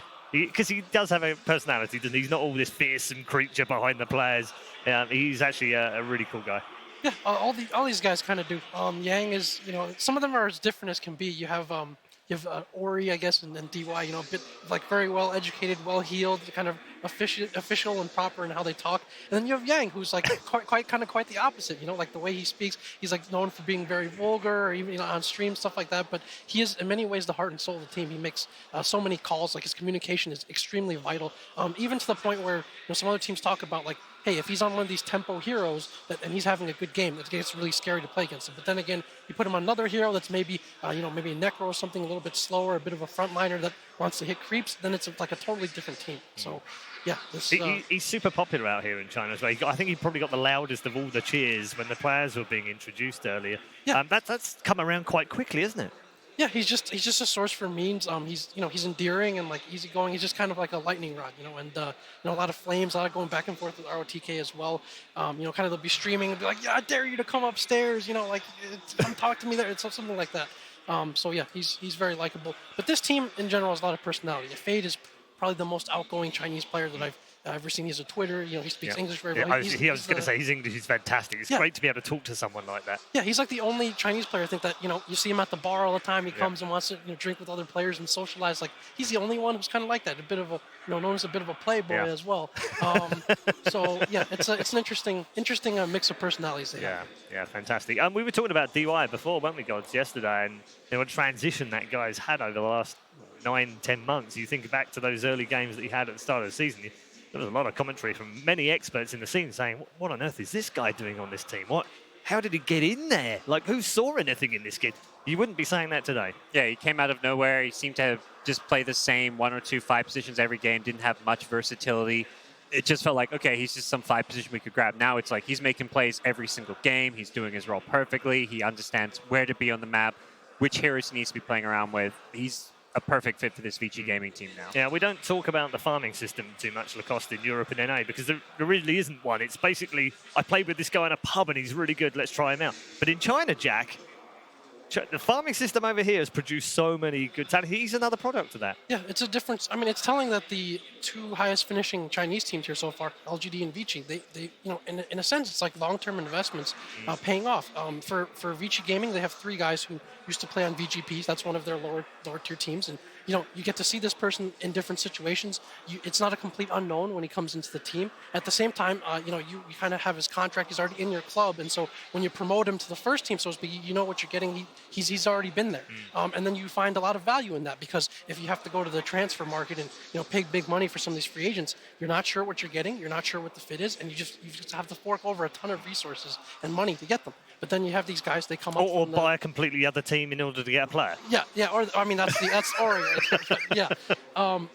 So yeah, you get to see them come up, and then when you see the LGD, you think about they go to find value somewhere. Yeah. They find a C player. They've taken good use of C players they've been able to get. They had some of those players, Ame, maybe come up through their own CDEC youth system, so you kind of know what you're getting, and you're starting to see that pay off here for some of these Chinese teams. They have very deep kind of farm systems, organizations, scouting, coaching. It's all very complete, and you're starting to see the culmination of that in this new generation of talent that gets a chance. Yeah, Lacoste, do you want to see that happen more often in Europe and CIS? Oh, for sure. That's what we lack. I think that's why it is, isn't it? It's the tier biggest 2 hole. scene in Europe and especially CIS is not growing that much. We need this kind of a system that can flourish our regions. How would that work in Europe? Would it be different?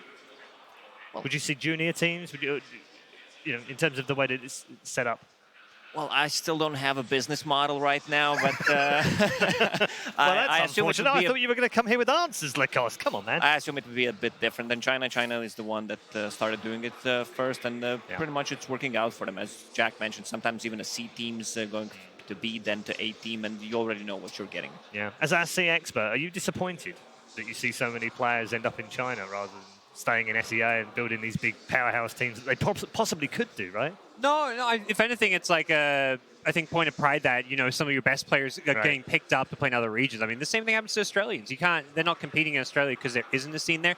SEA is a bit different because there is a strong, very competitive scene, but there's so much more stability when it comes to competing in China. You have Midone, who's now playing in Europe as well. So the opportunity that some of these Western or Chinese teams present the SEA players is a fantastic one. So they're going to go play and compete there because you have this opportunity for a really high level of success. Yeah. Are you surprised by some of the players that end up moving into Chinese teams and how successful they are in the way that they're playing in your region and then suddenly they're on newbie or you're like, wow. A little bit, because sometimes one picked up, like X-Nova wasn't a well-known. No, he wasn't a well-known player. He wasn't considered to be one of the stars. He was on the WG Unity team with Afu, actually. Afu was the star of that team. He was the big star in the whole of SEA at the time. Everyone was talking about it. Afu got picked up, and everyone's like, oh, X-Nova, who is this guy? And he got picked up by LGD. It's like, what? Why? and then LGD went to TI finals, so. Yeah. That proved all right. Go back and look at that WGU roster. You know, they had Moon there, Ajit. Like, it was like, at the time, it was like, Yeah. well, you know, who are these guys that do pretty well? They almost beat OG at the Boston Major, I think. And then a few years later, these guys are, you know, like Afu, X-Nova. We've seen them on the biggest stage. So, yeah, it's nice. Actually, X-Nova, we briefly wanted him at some point last season. Really? He was like, I'm trying out with LGD, and I'll get back Right. to you. LGD took him in, and the rest is You're like, drat. alternate history. Right? Yeah, you see, you never know how that plays out. Let's turn our attention to game 2, Lacoste. Newbie obviously settled themselves. This man next to me, VICI, settled themselves down after that first game. Come back out in the second one. Is it a clean slate? Can they put it out of their mind? They can definitely bounce back. I mean, throughout the season, the first part of it was not that great, and then they won a minor, and then won a major right after that. No one has done that before since the DPC system, and they got ran over because they didn't pick enough early game, maybe itemized it a little bit differently, and Team Secret, they hit the timings. You have this IO with Aghanim Scepter. This is their pick. Same goes for Alchemist. Like, you get 2 items, Radiance, BKB, you run at them, and they kind of exploited what they had. Earlier on, Puppy said in his interview that a lot of this is about fit and timing and mentality, right? They're in 5th, 6th right now, gods. They've never gone any further than that. Is that maybe going to be in the back of their minds, or hopefully they just don't think about that right now? I don't imagine they're thinking about it. They're probably feeling pretty confident they're making an okay lower bracket run. They had a very straightforward game 1 with the IO. I think Secret, all you're focusing on is game number 2. All right, thanks very much, gents. We're going to get more from all of our panelists very shortly, of course. They'll be back after game number 2, which is where we're heading right now. Our draft panel are primed. Our commentary team are ready for an explosive game number 2. VICI Gaming versus Team Secret. Game 2. Thank you very much, Red Eye. Yes, we are back with game 2, and apparently sometimes you just get 20-second pick IO'd. That's not something I thought I'd ever say, but this is the reality of TI9. Quinn, I'm curious, whenever OG first started, you know, pushing this carry IO thing, is the first thing in the minds of like AUI, is it how do I beat this, or is it how do I play it? Does Yawar just immediately hit the lab, start running IO strats, or is AUI theory crafting, you know, what do we do to beat this seemingly unbeatable strategy? I mean, I think at first, whenever they picked it the first time, the second time, I actually wasn't even sure if it was an intentional pick. Like, I was super confused by it. We had just finished a game, and I tab out and I look at the games being played. I see Honest playing IO, and I look at their draft, I'm like, did they misclick? Oh no. And then, you know, it turns out it's a very real strat that we got slayed by. So, I mean, our strategy going in was to, you know, try and beat it, and that didn't pan out so well. Maybe we should have banned it or tried to learn it, but it seems to be very, very broken. Yeah, I think the problem with IO is it does too much as a hero. It saves, it makes aggressive hero more aggressive. It tanks up heroes like Gyro that can stand in the front lines. They used Bristleback on OG against you. And there's back to it. There's too much to think about, and it's just straight up easy to play when you have 150 damage balls going on a 1-second cooldown. It's just free damage. And it's obviously a great deal of unfamiliarity as well. It's the same thing whenever like new skill builds start becoming popular. Like I remember when Jakiro Ice Path Max became really popular, players were like, why am I stunned for so long? This is so weird. And eventually you get used to it, but this is at TI main stage. You don't have the time to hit the pubs and stuff like that. Things are moving fast. It's all instinct and muscle memory. Exactly. So like you said, if in the laning stage you're not expecting that long duration ice path, you might die 1 extra time a game. Yeah, and speaking of moving fast, we are plowing through this draft. Team Secret first picking Tiny and Omni Knight, VICI Gaming, Ogre Magi, and Alchemist.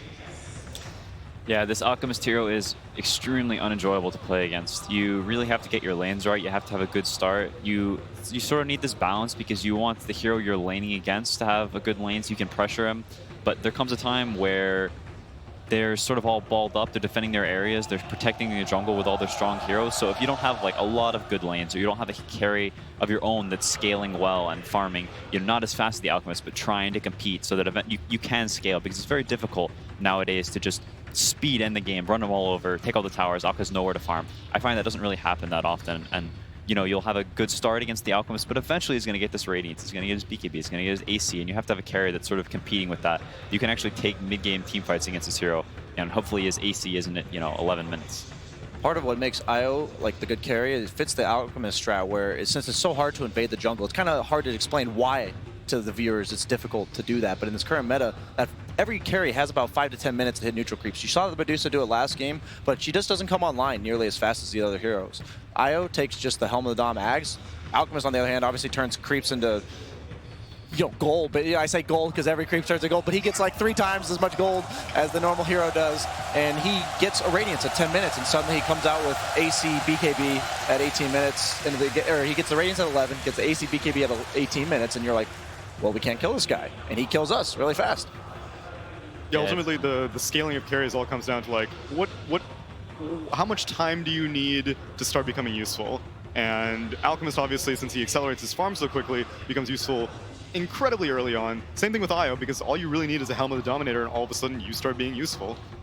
Yeah, I think with all that being said, Seeker does have some decent tools to be able to run into this Alchemist jungle and mess with him, like kill him, kick him off of his jungle creeps, or have that kill potential. Sometimes you don't actually need to kill the guy, but in like laning phase, for instance, like, out CSing this guy, denying a bunch of creeps, sometimes it's better to just have kill potential. If he walks up to the lane, he's just going to die. So he has to go to woods, earlier than he would like to. Just having this ability to just make this guy die if he comes up can be very nice. So, he'll go and hide in his little jungle camp, but you make him stay in these jungle camps, not going wherever he wants. If you could force him to farm in a certain area, he'll farm a lot less, and you can, abuse the rest of his team, hopefully.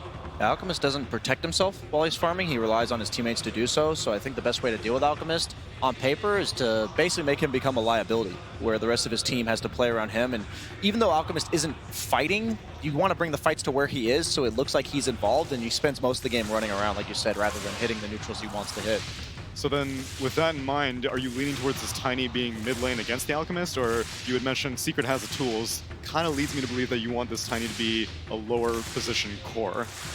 I think he can certainly be a mid hero. I think like you have this Tiny Heavenly Graced running him with an Omni Knight, and he kind of he's not really going to die. He has 10 armor, and he's Graced. He has 50% status resistance and 2,000 HP. Like, this guy's not dying. You can maybe sort of ward him off, kick him out your woods a little bit if you bring a bunch of heroes, but it's very unlikely he's going to die. And now we got a Wind Ranger picked up for Team Secret, followed up by a Grimstroke by VICI Gaming.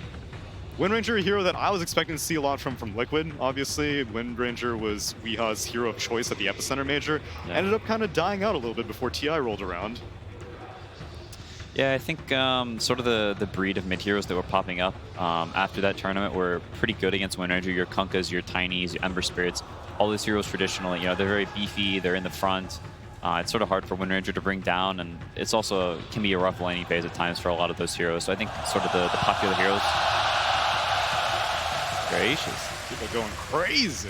This crowd is hype. They're excited to watch their boys VICI Gaming play.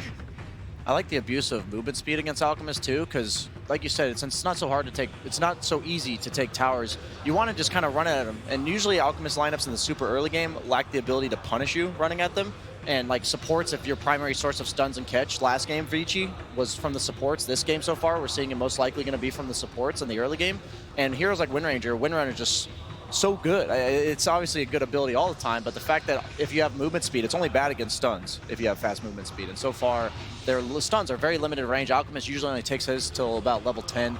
Now, Crystal Maiden enables the rest of the team to stay on the map, spam their spells to push out lanes, harass heroes, and kind of goes along with this theme that Team Secret's going with, this low cooldown, run at you strategy. And they're also got an 83% win rate on Crystal Maiden so far this event, so clearly a comfort zone hero for them. So the approach that you were originally going for, CCNC, is that you thought that it's in your best interest to maybe play Alchemist's own game, that you try to carry him, because every single time you try to challenge him, if you fail once, then all of a sudden it starts spiraling out of control. But it seems like Secret are content to challenge an Alchemist. Like, why pick a Crystal Maiden unless you really want Arcane Aura, you really want to be challenging this Alchemist in the jungle constantly?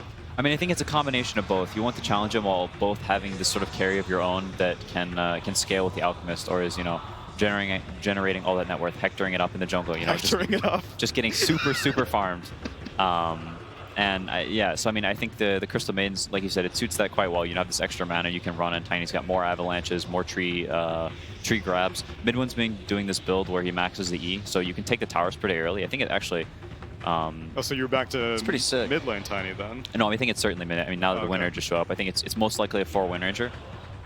With the mid Tiny, because he'll max this tree and your towers are just going to start dying pretty early. You're going to lose this mid lane tower, And it's kind of hard to stop because it's very casual. You know, it's not like this organized push where a bunch of heroes come to your lane. It's like you look away for a second and suddenly Tiny's hit your tower 4 times and it lost, you know, 400 HP. Yeah, and you have to bring like 2 or 3 heroes to stop it. And you don't want to do that, like you said, to stop this casual push if he's investing virtually no resources. Yeah, so I think it's not something we've seen that often. It's sort of been a more recent trend where people are starting maxing the tree grab. So it may potentially, you know, give this Alchemist some problems when he starts losing towers, you know, very, very early. Usually when you see these first pick cores, they're really versatile in how they can play the game. And I see Tinys go for the max Avalanche toss still if they're against squishy cores, but when they're against these Centaur Alchemist type heroes, they just go for the max tree grab. And that serves as a way to just, they're like, I can't kill you right now, I'll just kill all your buildings first and then get enough gold and net worth and levels to bring you down later. The Ag Scepters are super broken, so any way you get to the Ag with the Echo Saber, you'll take it. Yo, Ag Scepter with Heavenly Grace. This man's going to be doing so much damage with that tree volley. And VICI Gaming going to round it out with a Razor. So which one's mid? Is it going to be the Alchemist or the Razor? I think it'll most likely be the Razor. I think Alchemist, if they put the Alchemist mid, could have a rough time against the Tiny. It's much easier to rotate. I think whenever the Alchemist is centered around mid, I think Paparazzi just is also, all the times I've seen this team pick the hero has been the one to play the Alchemist. I mean, I think they're expecting this Tiny to be mid. So they pick the Razor, which is quite nice because it's not like this Tiny's going to be able to have a free game to run around to beat down these towers super early. If he's got, you know, this sort of immovable object in his path, sucking all his damage, you know, he's not going to kill these towers as fast. I think it's a pretty good like defensive response against Secrets. You know, we're sneaking into your jungle. This Razor's, you know, I will stand in your path. Yeah. Static Link also not affected by status resistance, and it's also really good against the idea of Tiny and Omni, right? They want to play up in your face, and no better way, if you can't kill them fast, then just make them do nothing. Until he gets the Aghanim Scepter, then he's playing this is true. Really far away. You're right. Suddenly he's Kobe Bryant. 5 seconds left. Team Secret need to figure out what they're going to do, and they're going to go with a Bristleback. This has been the hero I like to pick against Alchemist. We said run at you, right? And this is the perfect hero to do it, force the issue. I mean, I love that last pick from Secret. I'm going to go with their pace of the game being too fast for Alchemist. No, I mean, that's some speedy gameplay. Some like TNC, you know, Gabby plays this Bristle carry all the time, you know, taking stuff from some other people's ideas potentially. I mean, it definitely looks like, I'm curious, I didn't see if mid one was playing the Tiny or the Wind Ranger. I was wondering if they'd switch it up, but I feel like they'll still put the Tiny mid. I think even with this Razor, you know, eventually he's going to go look to hit some neutral creeps with this ult, and you walk to his tower and you beat it down some. I think Secret has the tools to play this game real fast. Yeah, and this Crystal Maiden is so valued for her team. The Wind Ranger is going to be able to benefit so much from the roaming. Tiny, Bristleback obviously loves it all game. He may not even need to go for the mana regen talent if you've got a Crystal Maiden on your team. Yeah, for sure. It's yeah, they definitely have the tools to play this game fast, but on the other side of the table, it is mid one Tiny. Okay, yeah. So I mean, this Alchemist hero is very difficult to play against. It's very high execution to beat it. So we'll see how it goes. We can see, and we can also hear how well it'll go as we send it over to Casey talking to Team Secret's coach Sunby. All right, so before I ask you about this latest draft, I want to ask what gave you the confidence to do an IO carry in game 1? I mean, we are a TI team. I think, I mean, if Nisha says he can play it, then he can play it. That's all there is to it. Very short game, and VICI Gaming ended up banning IO. We're going to see a very different game this time around. How do you think this is going to compare to game 1? I mean, game 1, you know, we had a strategic edge, and we take those. This one will be more of a normal game. It's a more even draft. It'll just come down to execution, and we'll see how that goes. All right, Sunby, good luck. Thank you so much. Back to you guys. Fantastic to see Sunby in the interview, but you could also see ROTK still in the box at the very end of that draft, still yelling orders down to the troops. Like, this is how we're going to get through this, guys. It's game 2. We pull ourselves up. VG, they were one of the big favorites coming into this competition. It's been a rough run for them in this lower bracket. They haven't hit their stride, but this draft feels very comfortable for them at least. Ori back on the Razor, Paparazzi into the Alchemist. Everything just feels good, at least as far as the draft goes. Oh, that is too good. Exactly. Yeah. This is clearly going to be an easier game for VICI Gaming to execute. They are not playing against this core. If anything, it's kind of flipped.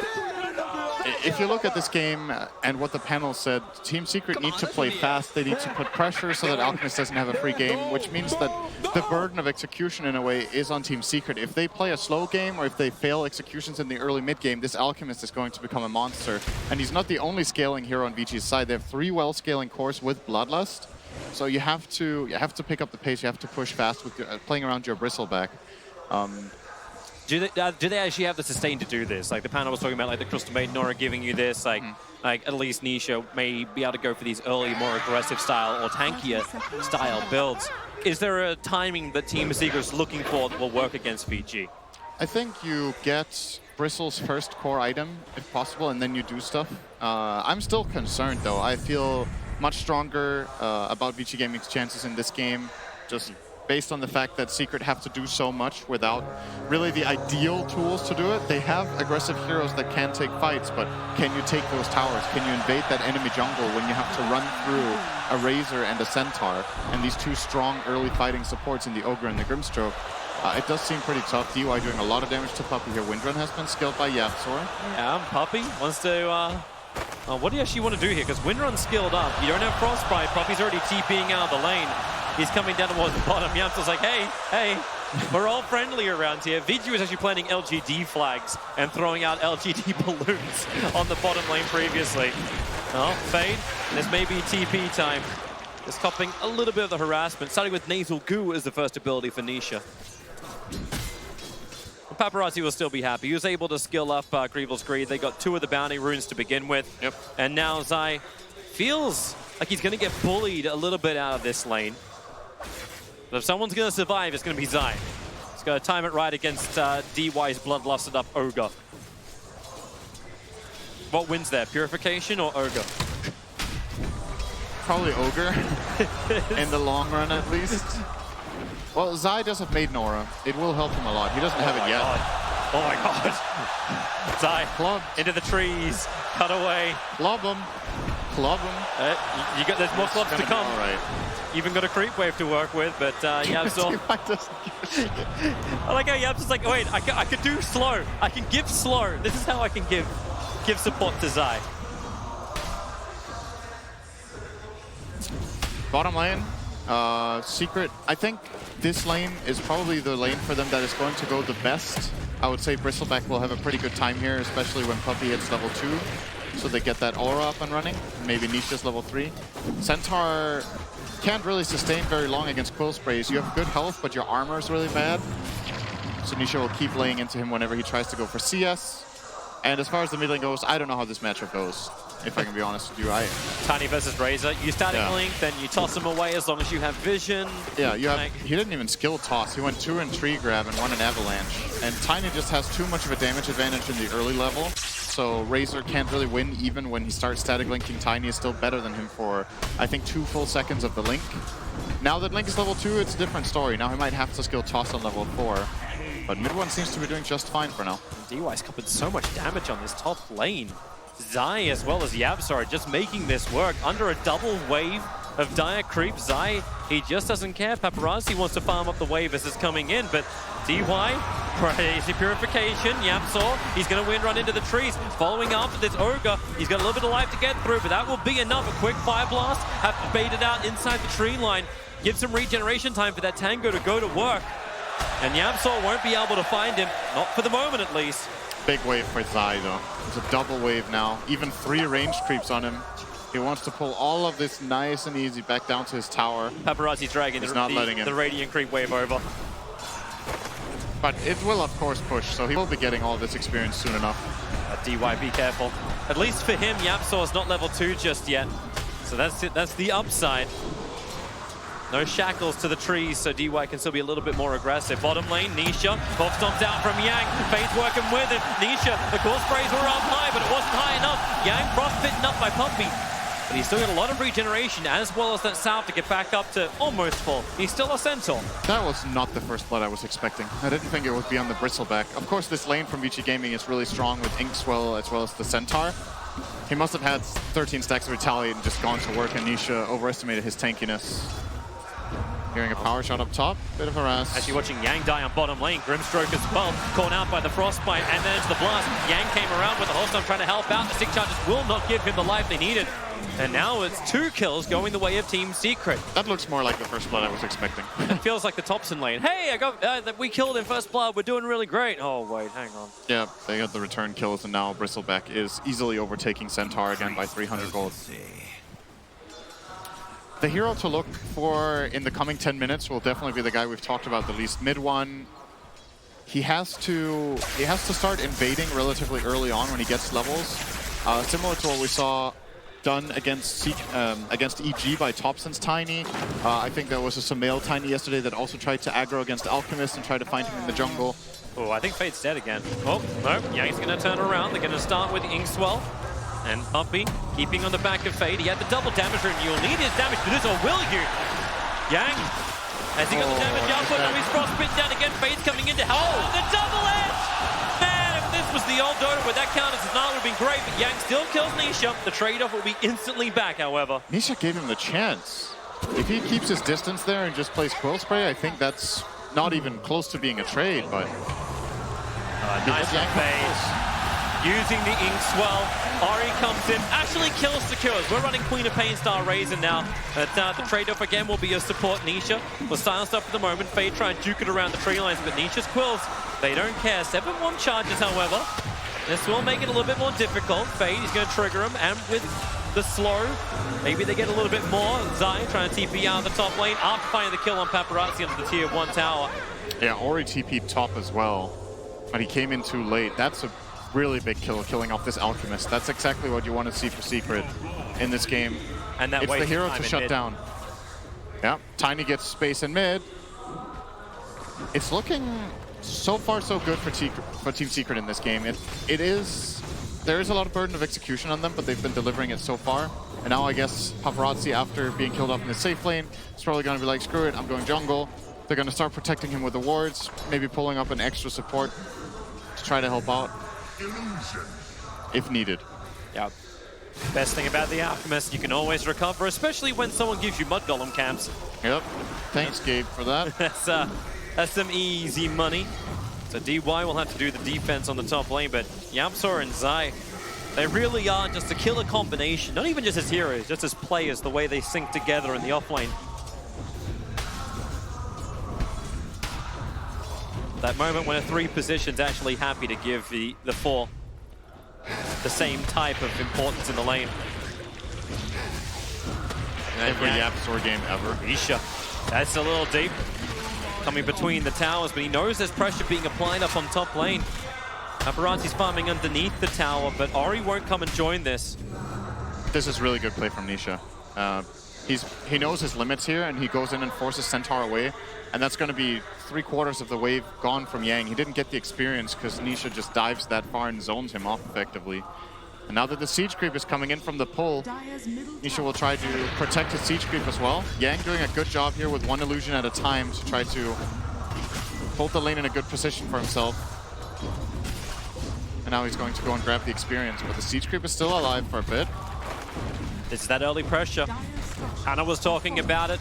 Bristleback had to be the enabler for it. VG will fortify for the moment. Nisha still taking up the tower. The catapult stays alive at 155. Yang would like to have some help.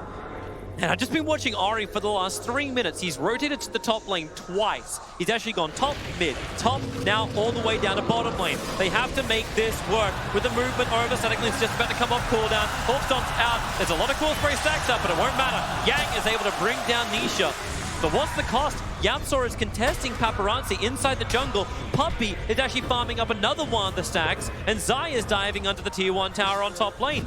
And with the TP being stopped, now Zai probably believes he can kill off DY. In fact, yeah, they'll just keep running around the tower. They want to toss, but lost vision. Got far enough away, and now the ward is being pinged out by Ori. He's like, wait a minute, if they're moving like this, trying to get that toss, they definitely see you here. Yapsor can do the scouting. Greatest thing about Windrun. And Puppy, I still love this. He's got this observer ward down, he's farming on the other side of the trees. Ori's not looking at this. Did the power shot see Fade? He got hit by it, but it was on the edge. Not sure if they saw him with the vision. There's a ping that's coming out now. It's like, okay, guys, maybe we should be looking for something around here. Puppey, under 2 observer wards, is going to TP himself out. DY won't see him. And the sentry is in range of 1 of those obs. It's so clear what the game plan is. It's like you can just look at the minimap and identify it as an Alchemist game almost. It's 8 minutes in. Both teams had like 3 or 4 heroes in the dire jungle up here. And good play from Secret again. They managed to grab that tower. They got in 1 aggressive ward that did not get dewarded and 1 that did. And this one that did and could provide a big kill. Zai is coming to contest it. DY is nearby. Courier's going to bring extra supplies over. With this aggressive move, maybe they think of something else. Inkswell out here from Fade, looking to get both of them. He'll only end up catching out Zai as Ori stealing huge amounts of damage from this Omni Knight. Have they got enough to finish him off with the slow from Fade? The stroke of Fade doing its work, but the trade-off is the mid tower. Puppey and mid one are beating into this, and Sentinel's got no other choice but to TP to here. But as he does that, you know where Nisha's headed. Tier 1 tower on bottom lane. We're threatening the VG Gaming real estate. This is... Honestly, I'm really impressed with how Secret are playing this. And it's just flat out strategically. It's not about like amazing spell casting or huge outplays. They just have a super good understanding of what it is they need to do in the game right now. How they allocate resources, who plays where, what the goal is. And exactly like you said, they just keep pressuring everywhere. They know that VICI Gaming are kind of running from lane to lane, and they're losing farm on it, and they're still losing their towers. Nisha gets the bottom tower. Mid tower is almost gone, taken by mid one very soon. With this tree, he's probably going to head straight over there to combine with Zai. Even smoking up Puppey to... Oh, actually, never mind. That's an Invis rune. Yeah, Secret are in a great spot in this game. I did not think they were going to build this big of an advantage this early on, but it's what they needed to do. Puppey's gone rogue. The Courier's going to fly right over the top of him. They kind of know where everyone's farming because you've still got the Observer Ward up. This never got de-warded by VG Gaming. And they're doing everything they can, VG, to keep this Tier 1 tower alive in mid. Nisha comes around the back. They'll go for the silent stampede forward. Where's the Inkswell? Where's the follow-up stun? Zai wants to get the purification, but then again, the hot stop from Yang. It gets a double. They're bound together. The Soulbind. Ori, so much damage coming into him. He needs to pump it into Nisha, but then these quill sprays stacked up to 7. Ori, he may not even have the life of course. They actually just blow up the Razor, and DY can't do anything else here. Yapsor will get a double kill because, hey, it's him.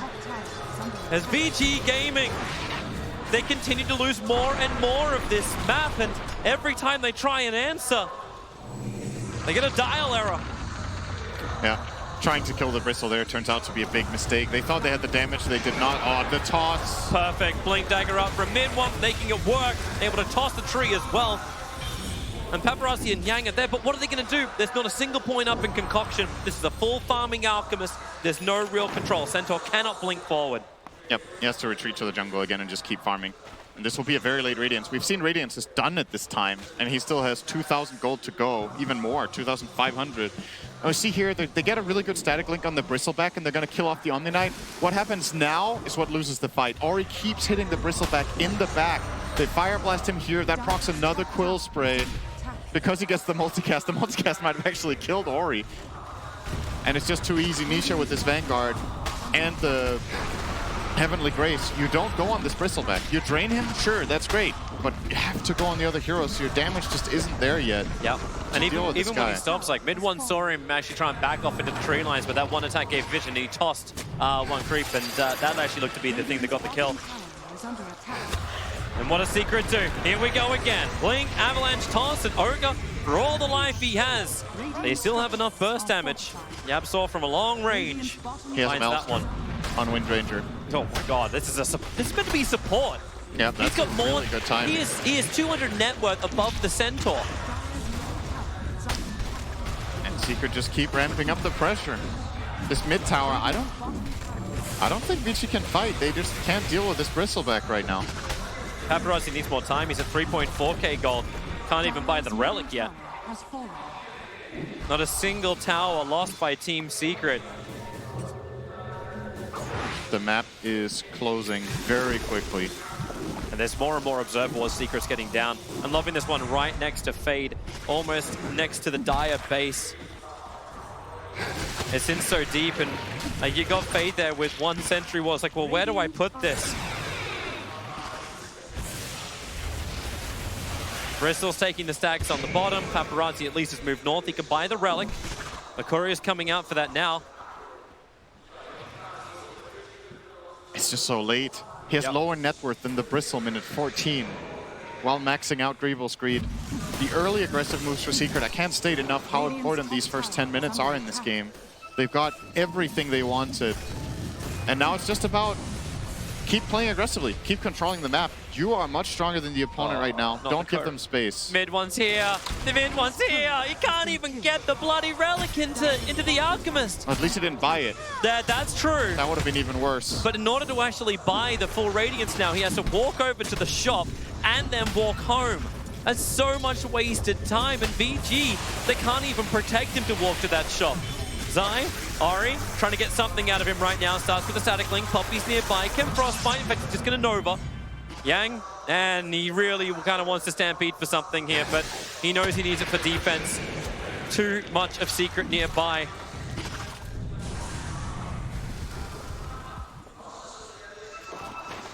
There's just no jungle that's safe. A smoke up from VG Gaming. They're heading north. They are heading for mid one. Or they're either heading to debate with the Alchemist. Is this how you get him his Radiance? They want to get bounty runes. Well, mid one's going to be there. Paparazzi, Avalanche mid one creates the space. He's going to blink away. They won't get any bounty runes. They all belong to Secret. But yeah, it is how you get the that's how you get the Radiance. The full cavalry riding out and backing off. He's got the money for the Radiance, but the courier is dead for over a minute and a half. So BT home. It's the only option he had. This should be the last tower. Mid lane, Ari, very well caught out. Mid one, going to toss him back into the freezing field of Puppy. Stampede being used. Yamso stops him for half second with the shackle. Ari, he still needs more movement speed. Has the TP scroll. Can he get away with the punch of field? No, he can't. Mid one has a blink. Optimistic TP to say the least. And he's dead for half a minute. Just as VG Gaming were hoping Ori could make more space so Paparazzi can start playing catch up with this Radiance farm. But look at Nisha. He's at the tier 3 tower. They're looking just to go up. First game ended pretty quickly. This game is headed the same current direction. VG Gaming cannot match the tempo of Team Secret. The Soulbind from Fade, Nisha staying away from the rest of his teammates. They take the tier 3 tower at the 16-minute mark. And now the Shackle won't be able to launch with the power shot. Yang, 4 cool spray stacks are up. Nisha at least put the Phantom Brace on him, so he's silenced up for the moment. They need a stun. Concoction is beginning. It's a good static link. They need to keep him controlled, however. Now I'll be finally thrown out. The catapult, fortified up. Man, they're keeping this up. They don't have the creep wave. They needed a fortify to keep this push going. Nisha turns his back and says, please, try it. I dare you. I double dare you. All right, you want to fight Ori? 4 cool spray, 5 cool spray stacks up. The battle's still going in mid one. Avalanche toss. Ori can't be here. He needs to move away from Nisha. Power shot from Yamso. Kill secures it up. Yang, now he's in trouble. Everyone's just being stacked. Everyone looks like a porcupine. They're trying to run back to base. Yang so low. The tree toss won't even get the kill. It's Nisha who's able to reach it with the cool spray stacks. And the bottom lane of ranks. We're 17 minutes into this game and it's going down. We were talking about how this game was going to be better for VICI Gaming than the first one. It's getting worse. They're getting absolutely crushed by Secret. This is around the time in the last game when IO started to really come online. But this time they've already lost the barracks. They're just getting completely outplayed and out-strategized in the series so far. And at this point, all you can really hope for is keep farming up Paparazzi, hope that the Secret lineup overextends, because you're not killing the Bristleback if he plays normally. With Heavenly Grace on him, and the Hood, and the Vanguard, and almost a Solar Crest, it's just way too big. Just don't know. Look at the damage output, 13.5k physical from the Bristle. And there is nothing near it from VG Gaming. The best you get is Razor. And time again, Ori, he just knows he can't stand in these fights. He's trying to build into the BKB to have some level of sustain, but we're going again. Who cares about Roshan? We don't need it. VG Gaming, they're walking still underneath this full duration Observer Ward that mid one will capitalize on. A double avalanche up. The Shackle connects them as well. It's both DY and Paparazzi. No way out. Yang also has to stampede. He's in front of his tier 3 tower and he has to commit this. The creep wave is gone. Ori has to come back at some point. He's trying to take this tier 1 tower, so he at least has some level of money so they get close to this BKB. Paparazzi will hold them for the moment. But Team Secret, they'll take a second lane of Rax. 19 minutes in as VICI Gaming still have no answer to Team Secret. Hoof stomp all you want, but the longer you stand here, the more powerful Nisha becomes. They need the creep wave. Maybe they don't. That's plus 186 damage that came up on Nisha there for a second. And DY is like, maybe I should stun this. Maybe I should ignite this. Oh, what do? Who are you going to go on? Omni Knight is standing behind them with an Aether Lens and a medallion. Just protecting heroes. Nisha is... hello? Ari needs 300 gold for his BKB. They're trying to buy some time. At least they're getting rid of the creep waves, VICI Gaming. And then TP, bottom lane. You know that 300 gold, 200 gold you're away? Yamsel hits the shackle with the focus fire. Team Secret move around and down goes Ori. And Paparazzi, what do I do? To the jungle! To the jungle! There's farm to be had! Yeah, he's trying to get a BKB. I don't actually know if that's the right choice. I think they need damage. I think he has to rush HC in this game. Smart from DY. Just TP out, get away. Paparazzi's gonna get both of the runes up on top, so that's a little bit of a saving grace. 3.8k now in his bank account. He's 200 away from having that BKB, but Nisha, he ain't letting up. That's a double damage rune on the bristleback, plus 288. Nisha is just going to town.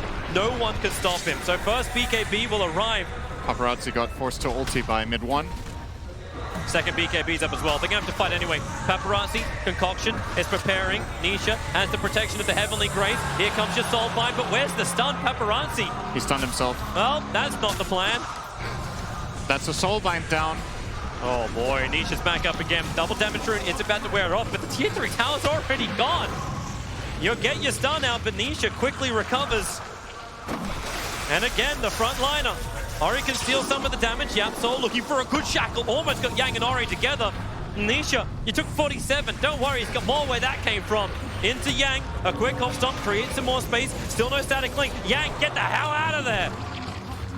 He had the ink swell from Fade. He thought he could actually stun over towards Nisha, but Team Secret, as one, they push in to the top lane of Rax to try and claim the Magus mid one. He's already got the Aghanim Scepter. The volley begins, and then you even get, oh my god, Zai saving everyone. Everyone's G-A'd up. Paparazzi, he wants something. He's looking for the damage output. He can't see him. The Glimmer can't protect him at the moment. Zai will finally go down, but there's 2 dead from VICI Gaming. Yamsel, low on life as well. The Radiance Bud is finally doing some work. But remember Nisha, he was back at the fountain, then Puppy and Mid-1 combo together. GG is done already. An ultra kill from Mid-1 will knock VG Gaming out of the International. One of the favorites coming into this event, and they just got spanked. I think that's the biggest stomp of the main event. These games were 20 minutes. Yeah. They were both 20 minutes. Secret just completely, they came in with a plan. We were a bit worried when they gave away the Alchemist like this. When you saw the camera on Puppy, it looked like either he was ready for it or not ready. It was one of those looks where it was like, he had this look in his eyes that looked like he was just focused, you know, not really taken super much by surprise or not exactly, yes, this is exactly what we wanted. So it's hard to like get a read on if Secret were super comfortable with this, but the plays show it. They knew exactly what they wanted to do in this game. The way they opened up with the Omni Knight to secure that the Bristleback became a god later on in the game was just phenomenal. They did everything right in the early game. They put the lanes correctly, they put the pressure correctly, they took the towers super fast, they limited the map of VICI Gaming, and they looked a bit stunned after game 1 as well. Man, stunned indeed. It was just over half an hour worth of gameplay with the series. And man, Team Secret, they're looking good. You may have thought they looked shaky, you may have thought they looked angry and happy at the same time, but it's all going to be smiles as they will advance through to the next round.